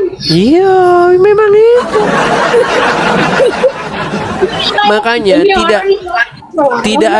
tidak ada satu kajian ilmiah yang membuktikan bahwa jika Anda menggerak-gerakkan tangan Anda begini dan begitu, lalu kemudian Anda membuat tingkah laku Anda itu jadi baik, itu tidak membuktikan apa-apa. Makanya di dalam ajaran agama Islam itu mementingkan yang namanya ritual gerakan-gerakan badan. Kalau nggak gini atau begini, nanti nggak sah, sholatnya batal. Ditanya juga Islam, kenapa begini tangannya? Nggak tahu.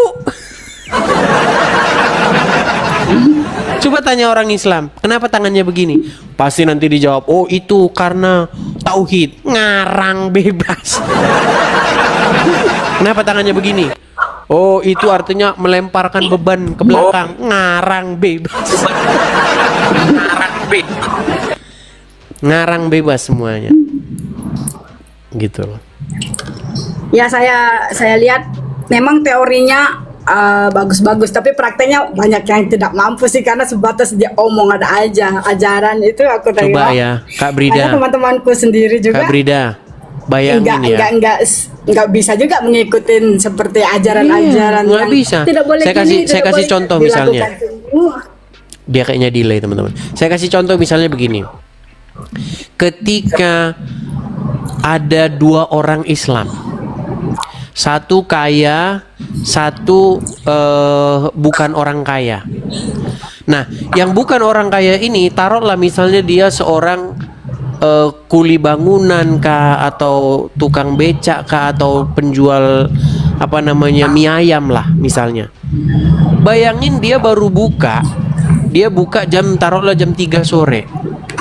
Di situ orang sudah ngantri-ngantri mau beli dagangannya. Disuruh sholat. Pelanggan kabur, pindah tempat lain. Maghrib giliran orang lapar, ditinggalin jualannya. Lu mau jualan apa mau nunjukin kalau lu lagi sholat? Gue kesini mau beli nasi goreng, lu tunjuk sedang sholat. Saya udah lapar keroncongan mau makan nasi goreng. Ternyata ditulis lagi sholat, sedang sholat. Pergilah gua pindah ke tempat lain. Pindah ke tempat lain. Karena apa? Karena di tempat lain udah sedia, udah dimasakin tempat dia, suruh nungguin dia sholat. Emangnya saya datang ke sana mau lihat pengumuman kalau dia lagi sholat? Kan kagak, saya ke sana mau makan karena saya sudah lapar, sudah keroncongan. Nah, itu kan yang miskin. Bayangin yang kaya. Orang kaya mah sholat juga sampai jidatnya hitam gak masalah karena dia sudah kaya. Makanya saya simpulkan, yang bisa menjalankan agama Islam cuman orang kaya. Siapa kuat sholat 5 waktu? Jujur, kau jujur aja di dalam hati kalian para penonton ini, kau kuat? Dikit-dikit jam 5 bunyi sholat, ini sholat. Yang ada mengganggu coy, mengganggu.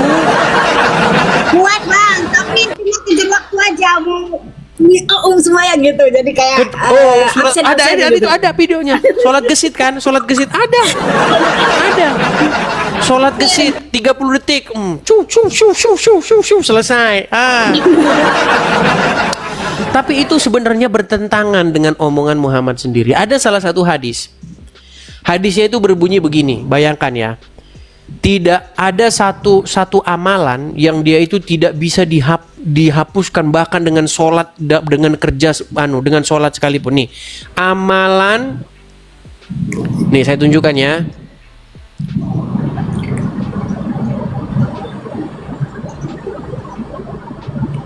Nih saya tunjukkan ya bahwa memang ajaran Islam nih kalau makin dipelajari makin tinggi. Nih sebentar ya. Sabar ya.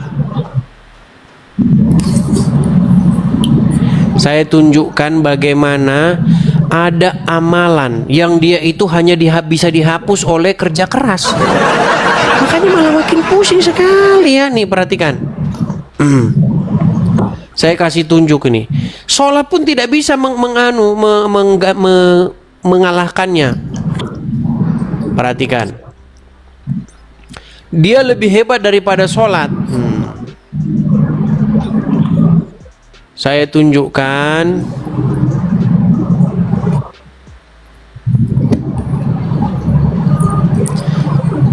Amalan, sebentar ya, sabar teman-temannya. Ini kalau kita harus cari ini.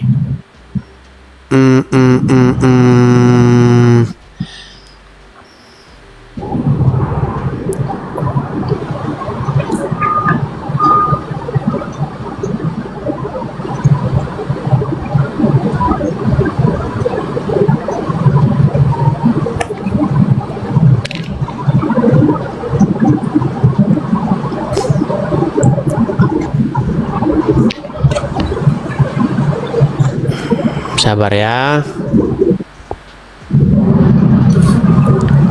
Pokoknya itu ada hadisnya yang berbunyi seperti itu. Bagaimana bahkan itu tidak bisa dihapuskan oleh sholat sekalipun, tetapi hanya bisa dihapuskan dengan cara kerja keras sampai berkeringat. Ada itu, kalian cari sendiri. Makanya heran ini, loh, justru kalau kamu baca hadis, justru kamu harus lebih mengutamakan kerja ketimbang sholat.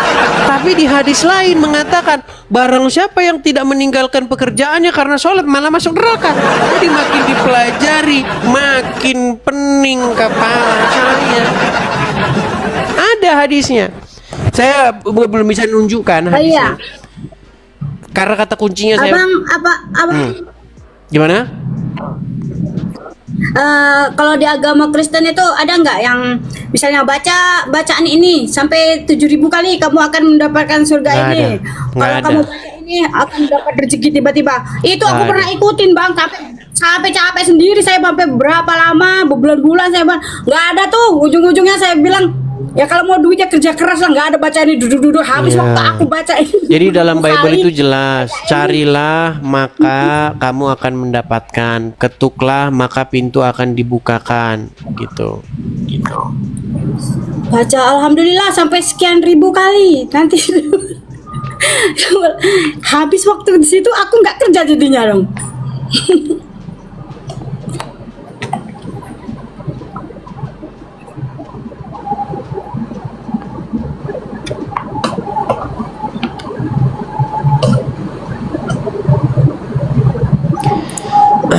Yang jelas hadis itu ada ya, hadis itu ada. Ini mungkin ya, sebentar ya. Nah ini, saya balikan dulu ya kamera saya ya. Nah ini, nyarinya susah banget saudara-saudara ya. Nih, perhatikan ya. Sebagian ulama mengatakan ada jenis dosa yang tidak dapat dihapus kecuali oleh keresahan perihal nafkah keluarganya. Perihal ini terdapat dalam hadis Rasulullah dan seterusnya dari sekian dosa. Ini kata Muhammad ya. Dari sekian dosa terdapat jenis dosa yang tidak dapat ditebus kecuali dengan kebimbangan untuk mencari penghidupan, mencari nafkah. Bahkan nggak bisa dihapus dengan sholat. Ya. Nah, tetapi di ayat yang lain, barang siapa kalau kamu meninggalkan sholat, nanti kamu, walau kalau karena kerjaanmu, kamu dihukum. Pokoknya makin dipelajari, makin pening pokoknya. Iya. Nih, Rasulullah bersabda, siapa saja yang memiliki 3 putri lalu memenuhi nafkah mereka dan memperlakukan mereka dengan baik sehingga Allah menjadikan mereka mandiri terhadap ayahnya, ini saya Allah jadikan surga dan seterusnya. Nih, ada ini, baca saja nanti kalian akan dapati hadisnya nih. Hadis mengenai ada satu yang tidak bisa dihapus kecuali dengan bekerja keras. Bahkan sholat sekalipun tidak akan menghapuskan itu, dosa itu. Ada, ini kalian baca-baca saja itu. Tapi di hadis yang lain dikatakan, kalau kamu meninggalkan sholat karena perniagaanmu, satu sisi bilang gini, satu sisi bilang gitu. Gak sinkron jadinya. Bahkan kalau tidak sholat Jumat 3 kali, tapir. Ya. Tapir. Nih ada ustadz bilang, misalnya kamu dari kecil sampai berapa tahun itu kamu nggak sholat. Jadi begitu kamu sudah tobat, nah yang kamu nggak sholat dari umur berapa sampai umur berapa itu semua harus dibayar. Langsung aku ngitung, wah berapa banyak. Jadi sisanya aku harus bayar, mati pun Ya, aku karena kan lunas Muhammad juga kan dulu saya. pedagang. Mati pun gua nggak lunas juga itu, jadi mikir wah. Tapi bayangin ya, kalau menurut Muhammad, orang masuk surga atau tidak itu kan ditimbang pahalanya. Nanti lebih beratan mana? Apakah dia lebih banyak melakukan dosa apa lebih banyak melakukan kebaikan, kan gitu. Kalau misalnya lebih berat dosanya, maka dia masuk neraka. Kalau lebih banyak kebaikannya, berarti dia masuk surga. Tapi ajarannya itu bertentangan dengan ajaran Muhammad juga. Bagaimana masuk surga itu ternyata karena rahmat Allah, bukan karena perbuatan. Pokoknya kalau makin dipelajari, makin dekat. Saya bilang makin dekat untuk meninggalkannya. Dan juga sesama ulama juga Bang banyak pertentangan juga. Jadi kita pun ulama ini bilang jangan dengar ini begitu. Ini juga gitu. Jadi mana ini ulama yang mau didengar?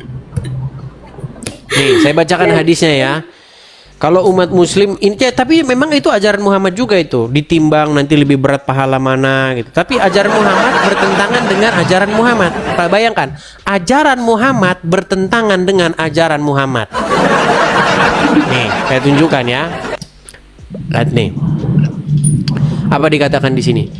Tidak ada amalan seorang pun yang bisa memasukkannya ke dalam surga dan menyelamatkannya dari api neraka. Tidak juga denganku. Ini Muhammad yang ngomong. Nih, dalam hadis Jabir bin Abdillah dan seterusnya, Rasulullah atau Nabi bersabda, tidak ada amalan seorang pun yang memasukkannya ke dalam surga dan menyelamatkannya dari neraka. Tidak juga denganku, kecuali dengan rahmat Allah. Ternyata yang bikin orang masuk surga adalah rahmat Allah, bukan karena amalannya. Tapi di hadis-hadis lain, barang siapa yang memberikan ini masuk surga. Barang siapa, kan sering kan? Sering nggak selama kamu dulu dari Kak Brida jadi Muslim, sering nggak dengar? Helen. Barang siapa yang menolong nanti anjing ngasih minum air masuk surga. Barang siapa yang nanti mengerjakan sholat ini, sholat fardu atau apa, masuk surga. Tapi di ayat lain tidak ada amalan yang membuat masuk surga. Makanya saya bilang ini Muhammad ini memang ini yang sebentar, yang gila ini yang siapa, yang bikin hadis atau yang siapa gitu. Saya pusing sendiri simpulannya. Pening. Gitu loh. Iya, ada juga bilang kalau punya anak nanti anaknya mendoakan orang tuanya biar ya yang tertolong lah oleh anaknya. Lah gue yang nggak punya anak, siapa mau doain gue? Bahkan yang nggak mau punya anak kan bukan aku, keadaan tidak memberi saya keturunan. Bahkan di dalam hadis Muhammad itu menjamin 10 sahabat masuk surga. Sahabat-sahabat yang sudah dijamin masuk surga, Umar bin Khattab, Abu Bakar, sudah dijamin sama Muhammad masuk surga. Sementara menurut ayat ini Muhammad sendiri tidak dijamin masuk surga. Iya, yang ngomong Quraisy Shihab itu. Quraisy Shihab berkata tidak benar. Saya ulangi sekali lagi, tidak benar. Nah, gayanya Quraisy Shihab kan kalau ngomong begitu nih ya. Saya tunjukkan ya. Nih, Quraisy Shihab. Wow, makasih Pak Agus Ibrahim, makasih. Quraisy Shihab nih ya. Saya tunjukkan bagaimana pernyataan Quraisy Shihab bahwa Muhammad sendiri tidak dijamin masuk surga. Saya putarkan ya, karena banyak muslim-muslim yang awam-awam nih. Kita tunjukkan kepada mereka ya. Tunjukkan. Saya ada kesempatan untuk bertanya saya ataupun ini ya tentang kemuliaan di sisi Allah Pak Quraisy. Itu kan kalau Nabi Muhammad kan sudah istilahnya sudah dijamin sebagai manusia yang paling mulia yang masuk surga gitu. Nah, untuk kita manusia yang hidup zaman sekarang ataupun masa depan masa yang akan datang gitu, apakah ada kemungkinan untuk bisa mengejar status seperti itu Pak Quraisy? Paling tidak ya gitu, hampir seperberapanya lah gitu agar kita merasa yakin. Iya, satu hal dulu, tidak benar, saya ulangi, tidak benar bahwa Nabi Muhammad sudah dapat jaminan surga. Surga itu hak prerogatif. Tidak benar Muhammad dapat jaminan surga. Dari mana?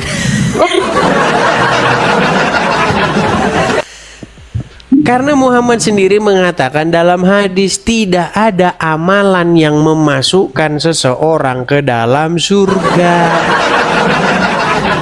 Tapi di hadis yang lain Muhammad mengatakan barang siapa mengerjakan ini, mengerjakan itu masuk surga. Ada loh hadisnya. Nih, saya putarkan lagi ya. Apa amalan apa yang bikin masuk surga secara kilat nih? Nih ya. Amalan ya. Saya tuh kasih tunjuk ya. Bagaimana amalan yang memasukkan orang ke dalam surga nih. Perhatikan. Man qala la ilaha illallah Muhammadur Rasulullah dakhalal jannah. Siapa yang mengucapkan la ilaha illallah Muhammadur Rasulullah dakhalal jannah. Semua umat Muhammad sallallahu alaihi wasallam masuk surga. Nabi yang mengatakan. Datang sahabat bertanya, wa in zana, wa in sarab, bagaimana kalau dia berzina? Bagaimana kalau dia mencuri? Kata Nabi, wa in zana, wa in sarab, dia berzina, dia mencuri, tetap masuk surga. Coba, di satu sisi Muhammad berkata, tidak ada amalan yang membuat orang masuk surga. Tapi besok pagi Muhammad ngomong, barang siapa mengucapkan syahadat masuk surga walaupun berzina, walaupun mencuri. Makanya saya bilang, kamu kalau jadi murid Muhammad, pasti kamu besok nggak masuk sekolah lagi. Wih, gimana? Satu ngomong begini, satu ngomong begitu. Gimana apa yang mau dipercaya dari Muhammad?